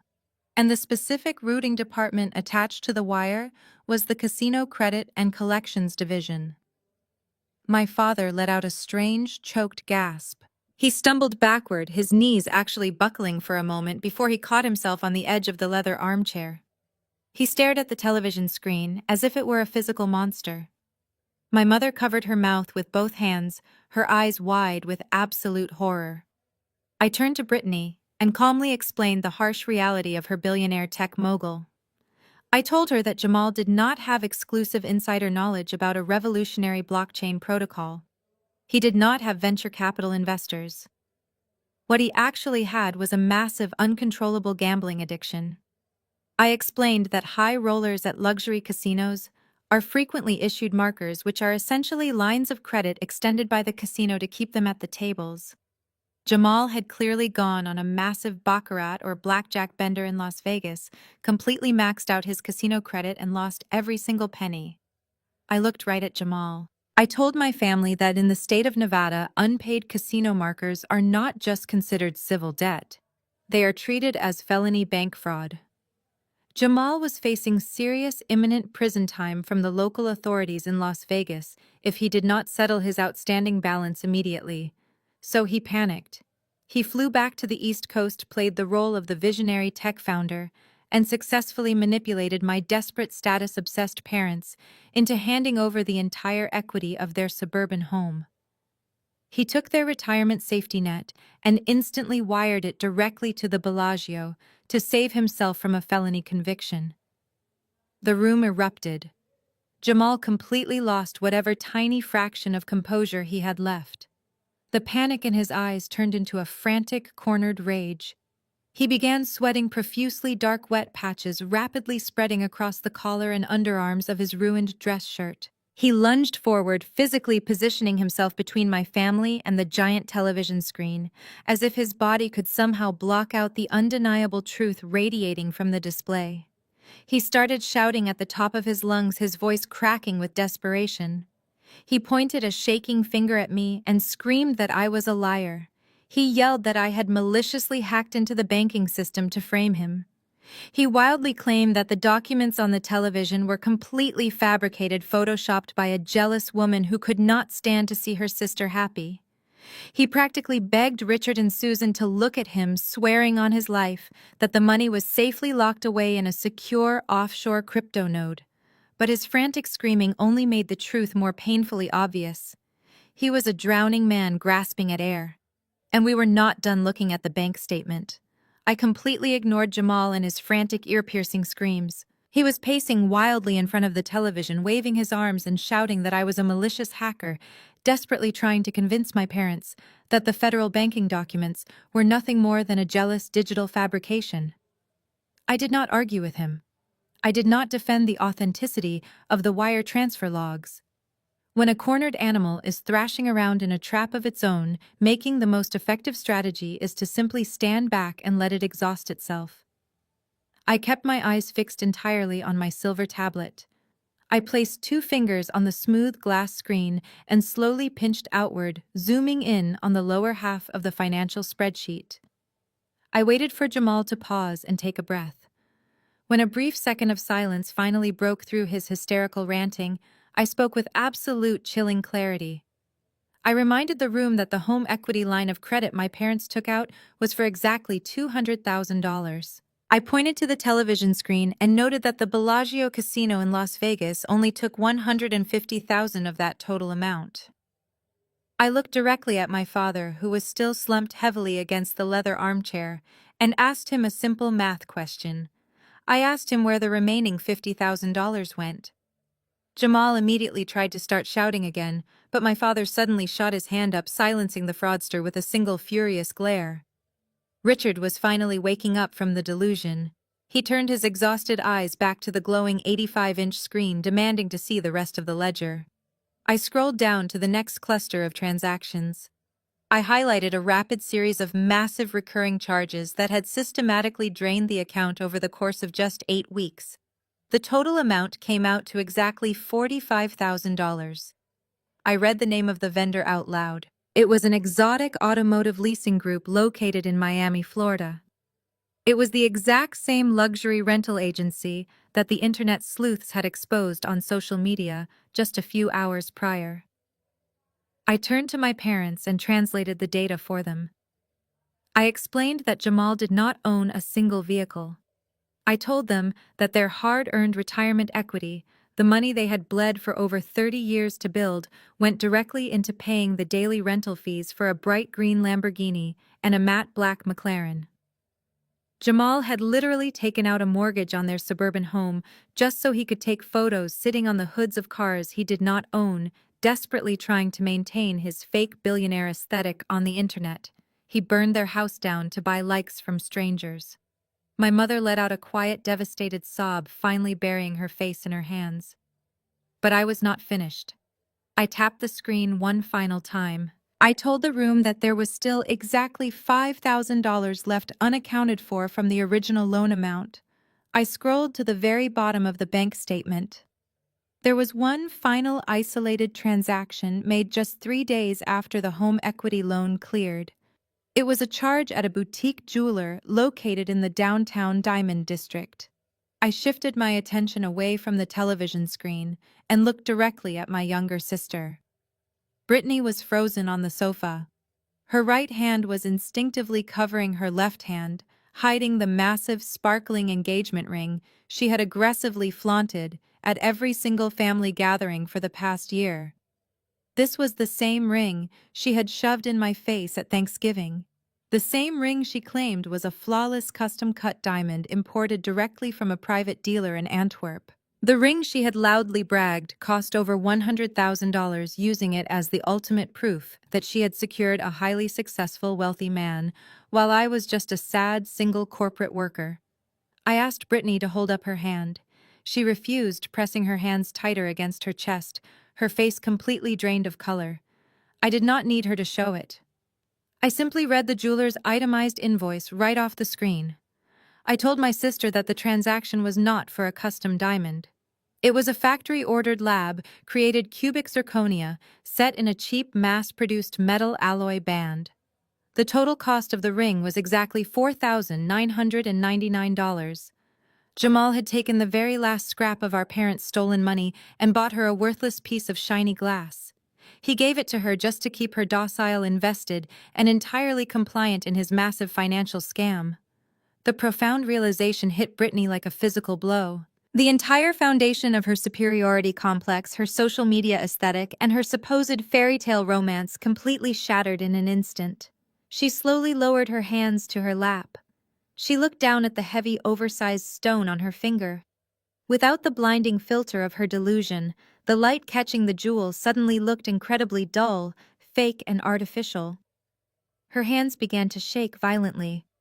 She grabbed the edge of the cheap alloy band and slowly pulled the ring off her finger, holding it up in the air as if it were a highly infectious disease. She stared at it in absolute horror. The golden child was sold a cubic zirconia lie. The cheap metal alloy of the fake ring hit the hardwood floor with a hollow, pathetic ping. That tiny sound was the final trigger. The absolute shock that had paralyzed my father for the last 10 minutes instantly mutated into a violent, uncontainable rage. Richard had spent his entire life valuing social status above all else. He had sacrificed his relationship with me, his retirement, and his own home just to buy his way into a higher tax bracket. Realizing he had traded his entire existence for a lab-created rock and a handful of casino markers absolutely broke him. Richard let out a raw, animalistic shout.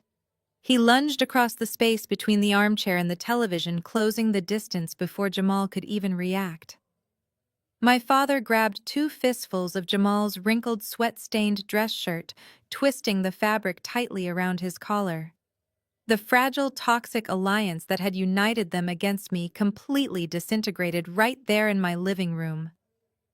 Richard shook the younger man violently, his face turning an alarming shade of purple. He screamed, spitting as he spoke, demanding that Jamal return every single penny of the $200,000 immediately. He threatened to kill him, to call the police, to tear him apart with his bare hands if the money was not returned. But Jamal was no longer trying to play the part of the respectful, wealthy future son-in-law. The polished tech executive persona completely vanished, replaced by the desperate, vicious street corner hustler he truly was. Jamal did not cower. He did not apologize. Instead, he raised both of his arms and shoved my father squarely in the chest with brutal force. Richard, a man in his late 60s, stumbled backward uncontrollably, his dress shoes slipping on the polished wood. He crashed heavily into the side of the leather sofa, barely catching himself before hitting the floor.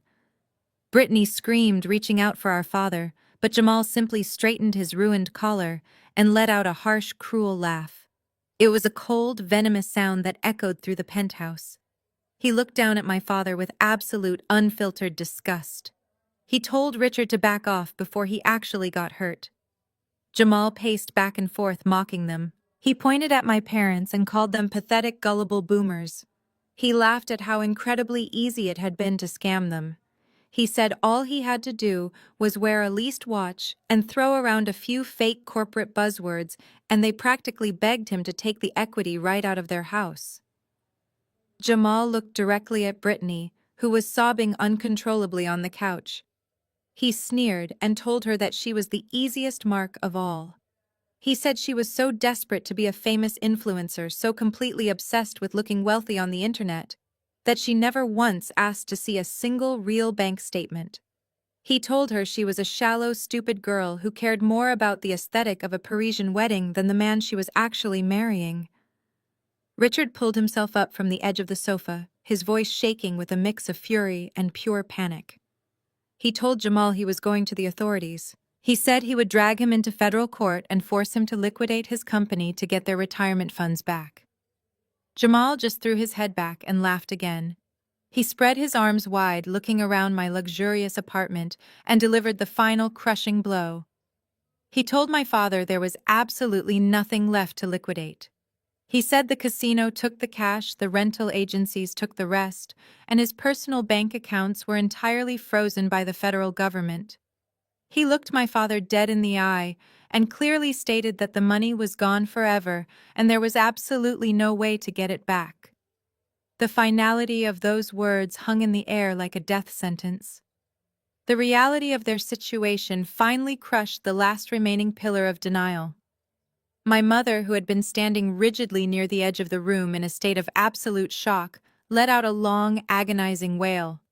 Her legs gave out completely beneath her. Susan dropped heavily to her knees on the hardwood floor, her hands clutching her face as she rocked back and forth. She did not care about her daughter's broken heart. She did not care about the fake diamond or the cancelled wedding in France. The only thing that mattered to Susan in that moment was her own catastrophic ruin. She sobbed hysterically, her voice echoing off the high ceilings. She wailed that they were going to lose the house. She looked up at my father, her face twisted in absolute despair, and screamed that they were going to be thrown out on the street because there was absolutely no way they could ever afford to make the massive monthly loan payments to Apex Capital. I walked slowly away from the television screen and took a seat on the opposite end of my Italian leather sofa. I simply sat there and watched them. It was a pathetic, tragic display of consequences finally catching up to a lifetime of terrible decisions. Susan was sobbing uncontrollably on the polished hardwood floor, her hands clutching her face as the reality of her impending homelessness set in. Richard was leaning heavily against the wall, clutching his chest, and taking short, panicked breaths as if all the oxygen had been sucked out of the room. Brittany was staring blankly at her bare ring finger, completely catatonic. Jamal was pacing back and forth near the elevator doors like a caged animal, desperately searching for a way out of the disaster he had orchestrated. I let them sit in their self-inflicted misery for a full minute. I wanted them to deeply feel the absolute weight of their new reality. I wanted the silence of the room to be broken only by their own weeping and heavy breathing.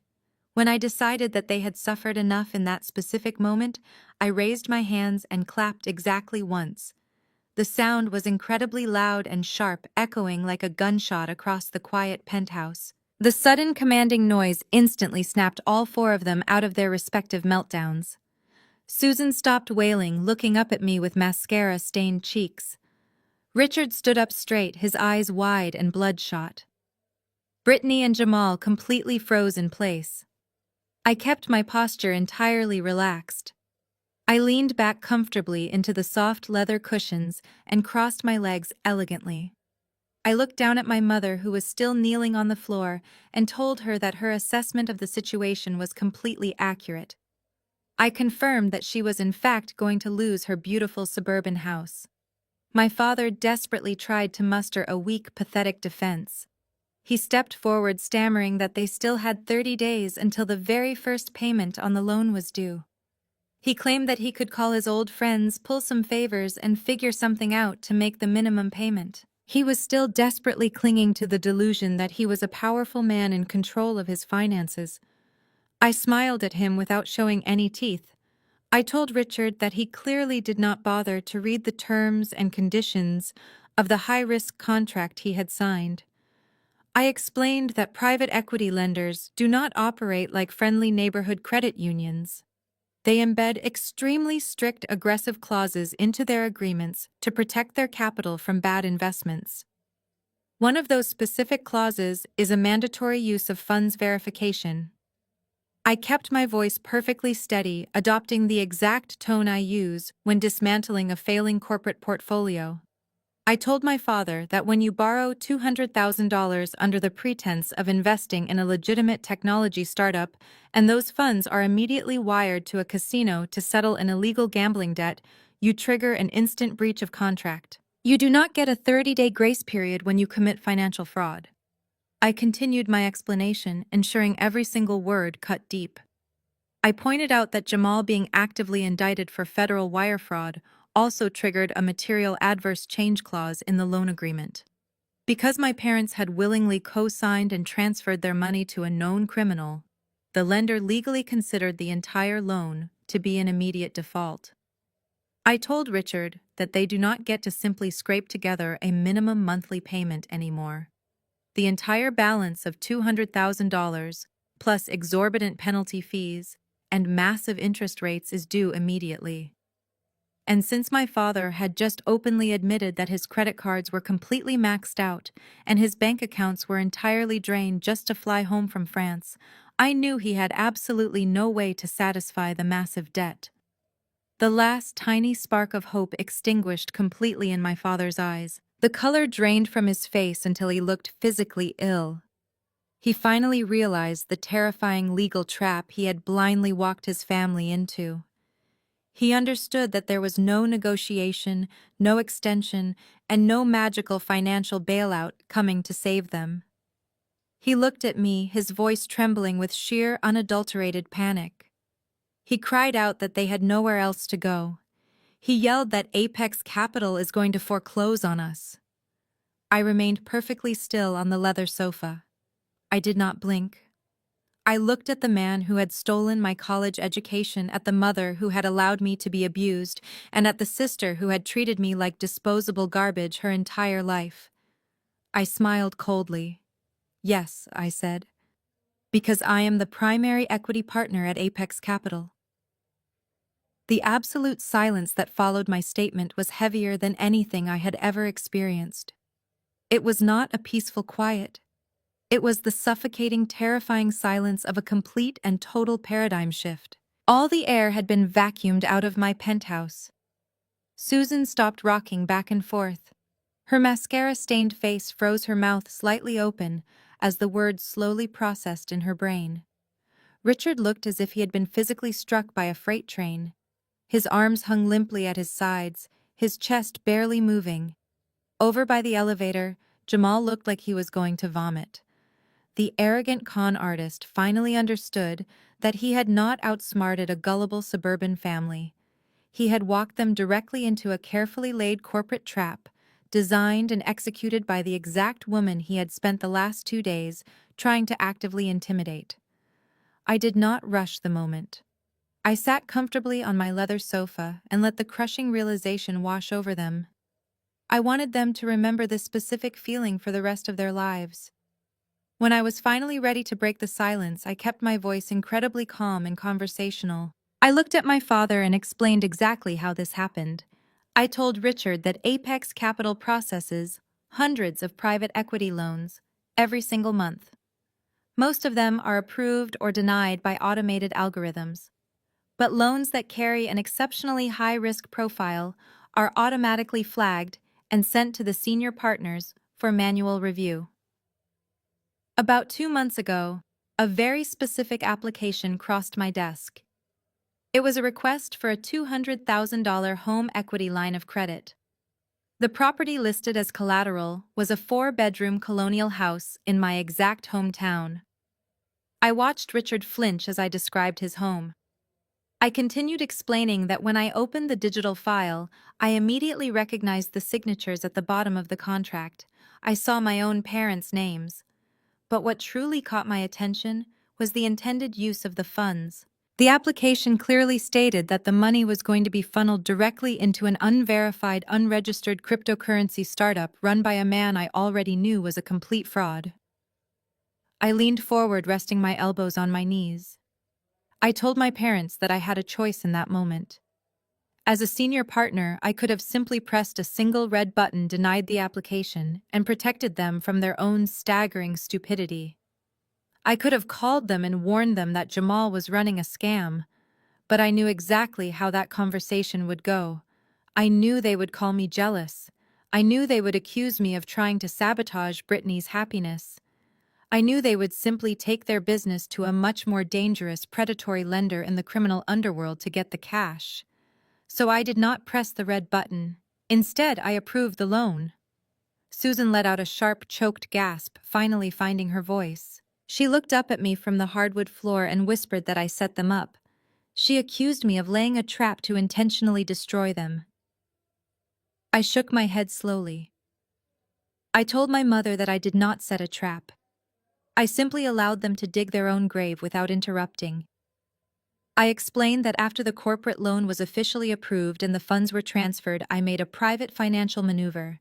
I utilized a secondary holding company that I personally own to purchase the debt outright from Apex Capital. I told them that the firm does not own the lien on their house anymore. I do. I hold the absolute legal right to the property. I am their sole creditor. Brittany finally spoke. Her voice was a hollow, empty whisper. She looked around the luxurious penthouse, the expensive artwork, the custom furniture, and then she looked at me. She finally realized the massive, insurmountable gap between us. She asked what would happen to her childhood bedroom. She asked where she was supposed to go. I looked at the golden child, the sister who had told me to watch her wedding on a computer screen, and I told her that was absolutely not my problem. She could move into Jamal's imaginary mansion in Calabasas for all I cared. Jamal immediately tried to physically distance himself from the family. He took a step toward the elevator and nervously stated that the house was in Richard and Susan's name, meaning the default was entirely their problem. He literally tried to wash his hands of the very people who had just destroyed their lives for him. My father turned and looked at Jamal, the absolute betrayal finally breaking his spirit into a million unrecoverable pieces. The man they had worshipped had just thrown them completely under the bus the second the money dried up. Richard took a shaky step forward. His voice was completely broken, stripped of all the patriarchal authority he had wielded like a weapon for over 30 years. He looked at me with tears welling in his eyes and begged me to reconsider. He pleaded with me, saying that I could not possibly do this to my own flesh and blood. He tried to invoke the concept of family loyalty, promising they would find jobs and pay me back every single month. I stood up from the leather sofa. I did not feel a single drop of pity. I looked right into his crying eyes and reminded him that just 10 minutes ago, he was aggressively threatening to sue me for everything I had. I reminded him that he stole my college fund. I told him that the time to make things right expired the moment he demanded I write a check to cover a gambling debt. I walked over to my glass-topped desk. I opened the top drawer and pulled out a thick, legal-sized manila envelope. I walked back across the room and stopped directly in front of my father. I held the envelope out toward him. His trembling hands slowly reached up and took it from my grasp. "This is your 30-day notice to vacate my property." My father stared down at the thick manila envelope in his trembling hands as if it were a highly venomous snake. The sharp rustle of the paper was the only sound in the room until my mother finally broke completely. Susan did not just cry. She entirely abandoned whatever tiny shred of dignity she had left. She scrambled across the polished hardwood floor on her hands and knees. The woman who had spent my entire life looking down her nose at me, aggressively criticizing my career and my choices, was now literally crawling at my feet. She reached out and grabbed the fabric of my tailored trousers, her tears leaving dark, wet streaks on the silk. She begged for mercy. She sobbed uncontrollably, gasping for air between her desperate, frantic pleas.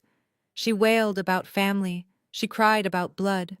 She looked up at me with a face twisted in sheer terror and begged me to remember that she was my mother. She swore that they had always loved me, claiming they simply made a foolish mistake because they desperately wanted Brittany to have a beautiful wedding.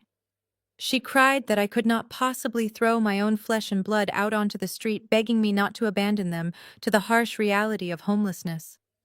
I did not feel a single pang of guilt. I looked down at her hands, gripping my clothes, and I took a deliberate step backward, forcing her to let go. I looked at the three of them, my parents and my sister, who were now entirely broken by the very system they tried to manipulate. I kept my voice perfectly level, completely devoid of any anger or sorrow. I delivered the cold, hard truth they had spent over 30 years avoiding. I told Susan to stop using the word family as a weapon. I reminded them of the day I turned 18. I asked them where their deep sense of family loyalty was when they secretly drained my entire $40,000 college fund to pay for a high-priced lawyer to keep Brittany out of jail. I reminded them of the years I spent working 3 exhausting jobs, eating cheap noodles, and drowning in predatory student loans, while they bought my younger sister a brand new luxury car. I looked directly at my father and asked him where his loyalty was when he cornered me in the kitchen last Thanksgiving, actively manipulating me into putting a $150,000 charge on my corporate card just to keep the peace. Then I brought up the email. I looked at Brittany, who was still staring blankly at the floor. I reminded them that less than 3 days ago they had happily endorsed an email telling me that my very presence was too toxic for their perfect Parisian aesthetic. They aggressively demanded my money to secure a luxury French estate, but they told me I was only allowed to watch the celebration through a Google Earth window. I looked back down at my mother, who was now weeping silently into her hands. I told her that she did not care about my feelings when I was uninvited from the wedding, and she only cared about my bloodline now, because I held the deed to her house.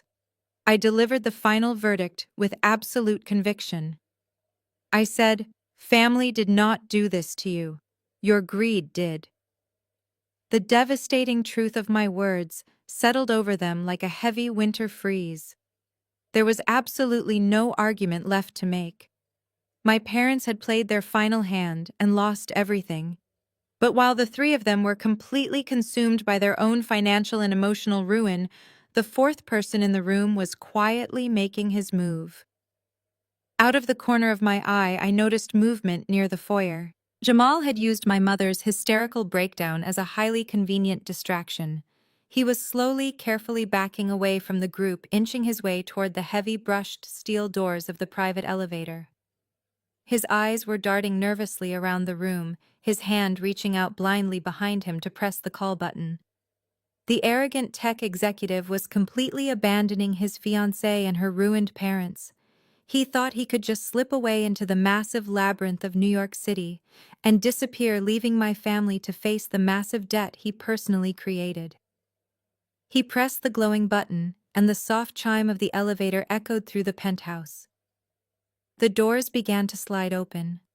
Jamal took a quick step backward, turning his body to make his grand escape. I did not move from my spot in the living room. I simply raised my voice, just enough to stop him dead in his tracks. I told Jamal that he really did not want to step into that elevator just yet. He froze, instantly looking back at me with a panicked, desperate expression.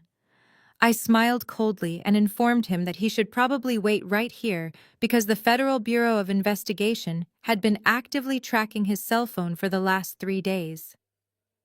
Jamal's hand hovered over the illuminated elevator button. The sheer terror in his eyes confirmed that he knew his time was completely up. Before he could even attempt to formulate a pathetic excuse or deny my claim about the Federal Bureau of Investigation, a loud, heavy series of knocks echoed from the opposite end of the penthouse. It was not a polite, casual tapping. It was the sharp, authoritative pounding of people who were entirely prepared to break a door down if it was not opened immediately. I walked past my mother, who was still weeping softly on the hardwood floor, and moved toward the main entrance of my apartment.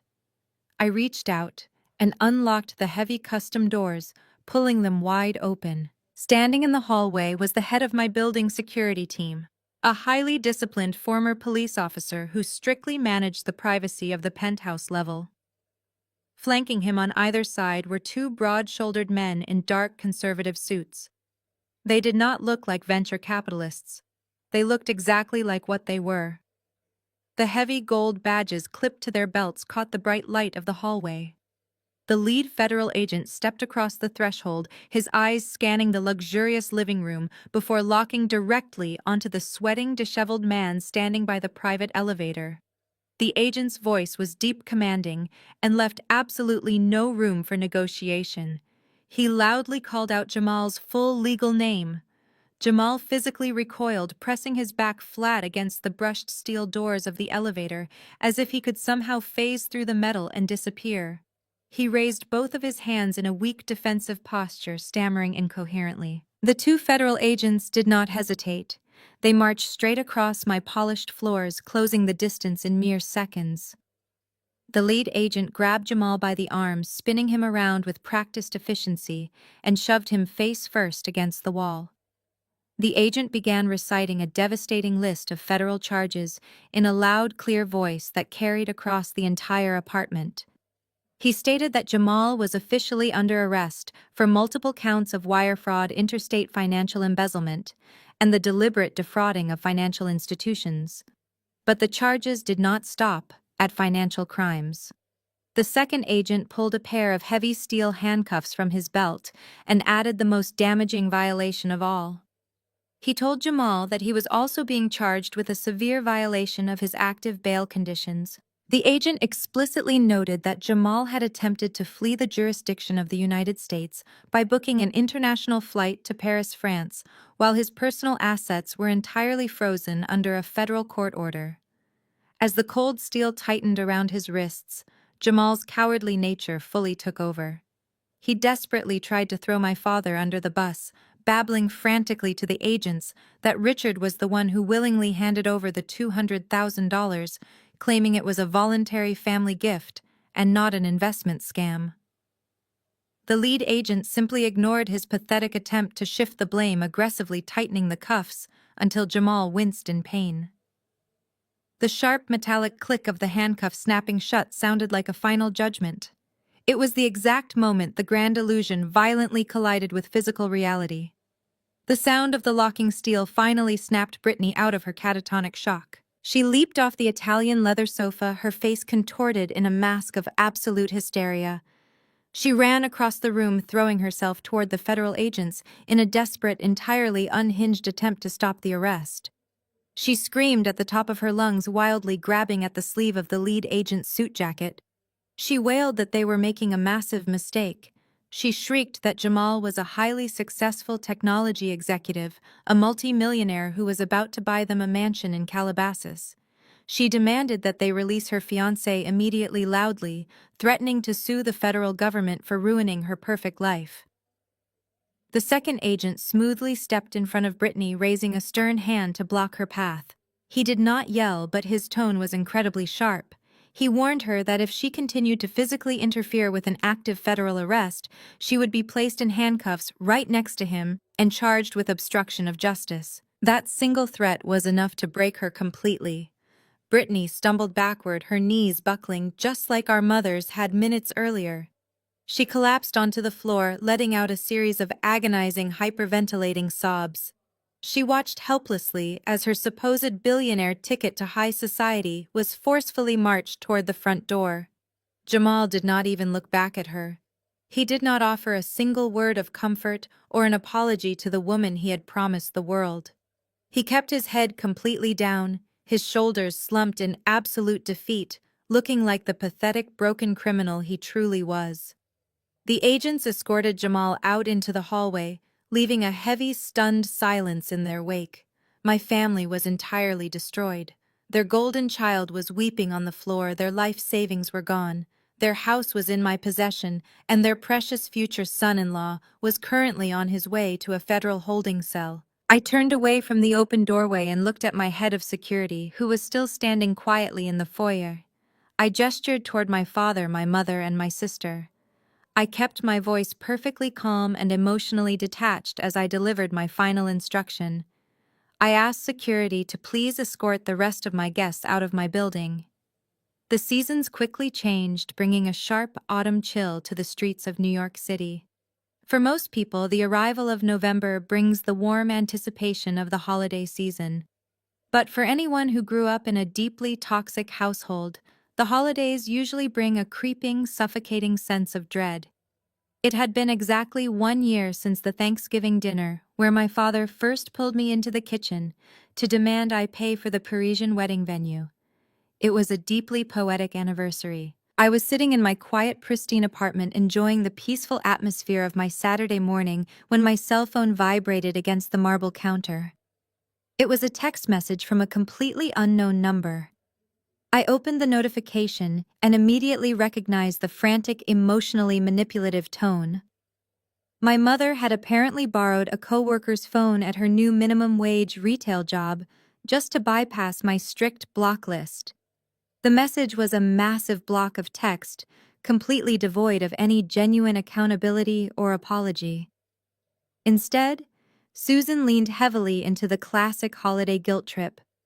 She wrote that it was Thanksgiving week, a time for forgiveness and family unity.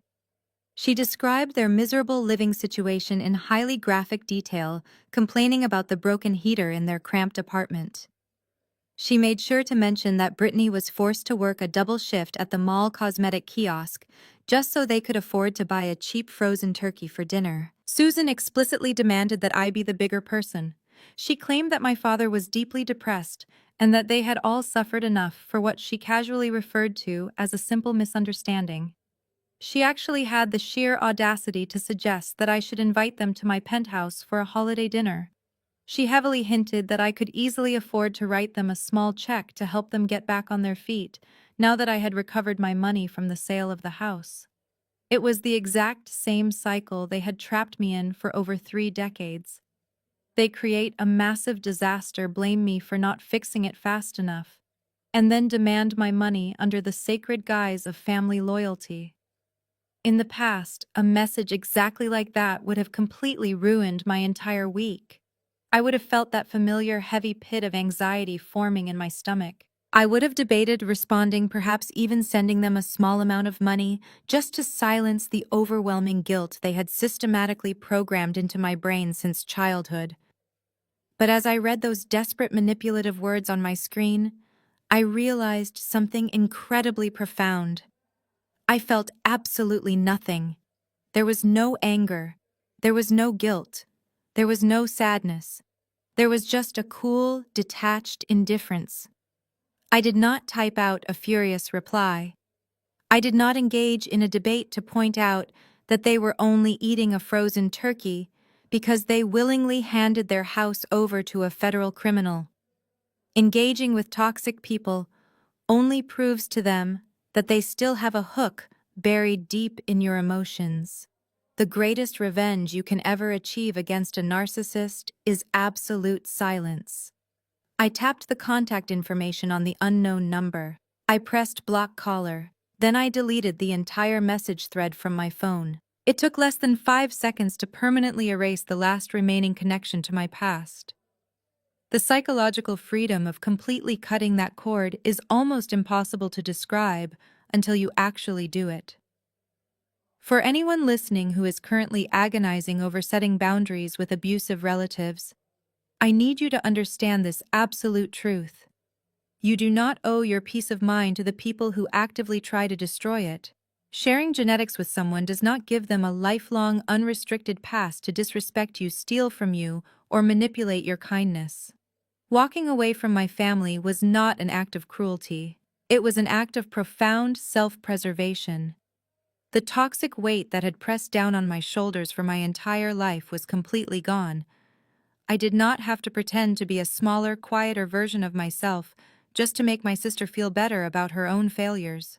I did not have to constantly audit my bank accounts to see how much of my hard-earned money my parents were going to demand next. I owned my home, I owned my career, and for the first time in 33 years, I completely owned my own future. I set my phone down on the kitchen counter and walked out of the living room. The holiday was approaching, and the weather in New York was getting uncomfortably cold. I opened the heavy doors of my walk-in closet and pulled out my favorite piece of designer luggage. I set the suitcase down on my perfectly made bed and unzipped the main compartment. I was not staying in Manhattan for Thanksgiving. I had a flight to catch. As I stood over my open suitcase in the quiet sanctuary of my bedroom, carefully folding my silk dresses and cashmere sweaters, a sudden vibration disrupted the peace. My personal cell phone was completely silent, secured by the permanent block I had placed on my mother's unknown number just moments ago. But this vibration came from my secure corporate phone resting on the nightstand. I walked over and picked up the device. My mother had actually called the main reception desk at my wealth management firm, manipulated a junior assistant with a fabricated family emergency, and managed to bypass the screening protocol to leave a direct voicemail on my executive line. I did not press play. I simply read the automated text transcription that populated on the screen. The message was a masterclass in psychological manipulation. Susan did not mention the federal fraud. She did not mention the stolen college fund, the fake diamond ring, or the eviction she brought upon herself. Instead, she leaned heavily into the cultural expectation of female guilt. She cried about the Thanksgiving holiday, painting a pathetic picture of my father sitting in a freezing apartment staring at a blank wall. She claimed that my sister was crying herself to sleep every single night. She begged me to remember that I was the older sister, the strong one, the one who was supposed to absorb the pain and hold the family together. She ended the message by stating that no matter how much money I made, I would never be truly happy without my blood relatives by my side. I read the transcribed words twice, analyzing them with cold precision. For generations, society has conditioned women to be the ultimate peacekeepers. We are taught from a very young age that it is our absolute duty to swallow our pride, ignore our boundaries, and literally set ourselves on fire just to keep our toxic family members warm. We are expected to absorb their abuse, finance their massive mistakes, and smile politely through the holidays just to maintain the fragile illusion of a happy home. But standing in my penthouse, completely financially independent and emotionally detached, I recognized that societal expectation for exactly what it was: a trap designed to keep strong women compliant. I tapped the screen of my corporate phone, forwarded the audio file directly to my firm's security department, and instructed them to permanently block her voice profile from our entire telecommunications network. I did not feel a single ounce of regret. I felt an overwhelming, radiant sense of psychological freedom. There is a profound, terrifying beauty in realizing that you hold the absolute power to permanently evict toxic people from your life. The exact moment you stop seeking validation from people who are fundamentally incapable of giving it, you become completely untouchable. My family had spent my entire life trying to convince me that I was difficult, cold, and unlovable, simply because I refused to be their endless financial resource. They labeled me the black sheep because I built a fortress of boundaries that their manipulation could not penetrate. But the truth is, being the black sheep is not a punishment. It is an absolute privilege. It means you are the only one strong enough to walk away from the dysfunction. I walked back to my bed and looked down at my perfectly packed luggage. Every single item inside was purchased with money I had earned through my own relentless hard work and sharp intellect. There were no stolen funds, no maxed out credit cards, and no fraudulent loans. My wealth was real, but more importantly, my peace was entirely real. I did not owe them my success. I did not owe them my sanity. And I certainly did not owe them a seat at my holiday table. I carefully placed my leather toiletry bag inside the main compartment and secured the internal straps. The weight of my past had officially been severed. The heavy, suffocating chain that had dragged behind me for 33 years was finally cut. I was no longer the unloved daughter desperately trying to buy her parents' affection. I was a highly successful, independent executive who had stared down a federal scam and a family of extortionists, and I had emerged completely victorious. I zipped the designer suitcase, closed the smooth glide of the metal echoing brightly in the quiet room. I grabbed the handle and pulled it off the bed, the wheels rolling silently across the plush carpet. I slipped my dark sunglasses over my eyes, picked up my passport from the dresser, and walked out the front door of my penthouse.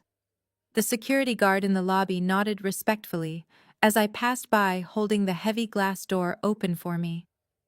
A sleek black luxury car was already waiting at the curb, its engine idling softly in the crisp November air. The driver stepped out and quickly loaded my luggage into the trunk. I slid into the warm leather back seat and looked out the tinted window. I was not just taking a random holiday vacation.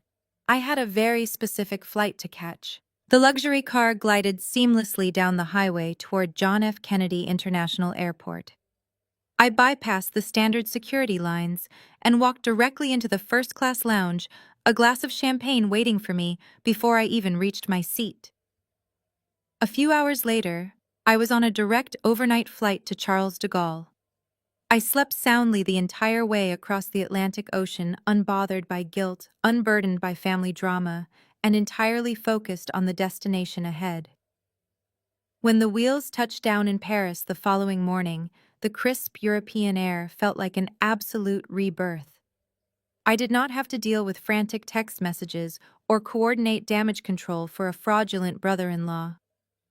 A private chauffeur was waiting for me at the terminal, holding a discreet placard with my name. I stepped into the back of the sleek black sedan and watched the stunning French countryside roll by as we drove away from the city. We were not heading to a random luxury hotel. We were driving straight toward the historic limestone facades of the Château de Villette. When my parents and sister were stranded outside these exact iron gates months ago, they assumed I had completely severed my financial connection to the estate. That was not entirely true. As a senior risk consultant, I never just abandon a prime asset. When I logged into my banking portal at the airport that fateful night, I did not just cancel the $150,000 authorization. I immediately contacted the estate manager and officially transferred the massive deposit into a private booking under my own name. I secured the venue for the exact week of Thanksgiving. The heavy wrought iron gates swung open smoothly as my car approached. There was no screaming, no police, and no rejected credit cards. The estate manager, the same man who had bravely stood his ground against Jamal's aggressive posturing, was waiting on the gravel driveway to personally welcome me. He greeted me warmly, completely aware of the irony, and escorted me directly to the grand terrace overlooking the perfectly manicured French gardens. The scene was absolutely breathtaking. The late afternoon sun was beginning to set, casting a warm golden glow over the stone fountains and the sprawling green lawns. But the most beautiful part of the entire picture was not the historic architecture or the expensive floral arrangements. It was the people occupying the space. I was not alone. Over the course of the last few months, I had quietly extended invitations to my real chosen family. Sitting around the elegant terrace tables were my closest friends from college, my most trusted professional mentors, and the senior colleagues who had supported me without hesitation when my sister tried to destroy my career. A white-gloved waiter approached my table and poured me a generous glass of vintage Bordeaux from a $500 bottle. I took a slow sip, letting the rich, complex flavors ground me in the present moment. I looked around at the people laughing, sharing stories, and genuinely enjoying each other's company. There was no frantic posing for social media. There was no desperate need to prove our wealth to strangers on the internet. We were simply living in the reality of our success, celebrating a holiday built on actual gratitude rather than toxic obligation. I leaned back in my chair and listened to the soft clinking of crystal glasses and the distant sound of a string quartet playing in the courtyard. I realized that the concept of revenge is often entirely misunderstood. People think revenge has to be loud. They think it requires screaming matches, vindictive plots, and public destruction. But that is just a continuation of the chaos. The sweetest, most devastating revenge you can ever achieve against people who wanted to see you fail is to simply go on and live a profoundly beautiful life without them. Financial independence gave me the tactical power to defend myself, but emotional independence gave me the power to actually enjoy my victory. I no longer check my blocked messages. I no longer wonder what my parents are doing in their tiny apartment or what kiosk my sister is working at today. They made their choices, and they are living out the exact consequences of those choices. I chose to invest in myself, to build a fortress of boundaries, and to surround myself with people who value my presence instead of just my pocketbook. If you are watching this and you are currently trapped in a cycle of family toxicity, please know that you possess the absolute right to walk away. You do not have to set yourself on fire to keep them warm. Build your own life. Protect your peace and never apologize for outgrowing the people who refuse to grow with you. Sometimes the trash takes itself out. You just have to be willing to hold the door open. Thanks for listening. The most profound lesson to extract from this saga is that sharing DNA with someone does not entitle them to your peace, your sanity, or your hard-earned financial success. Society frequently weaponizes the concept of family, conditioning individuals to tolerate manipulation, extortion, and emotional abuse, under the guise of unconditional loyalty. However, this story powerfully shatters the destructive myth that you must willingly set yourself on fire just to keep toxic relatives warm.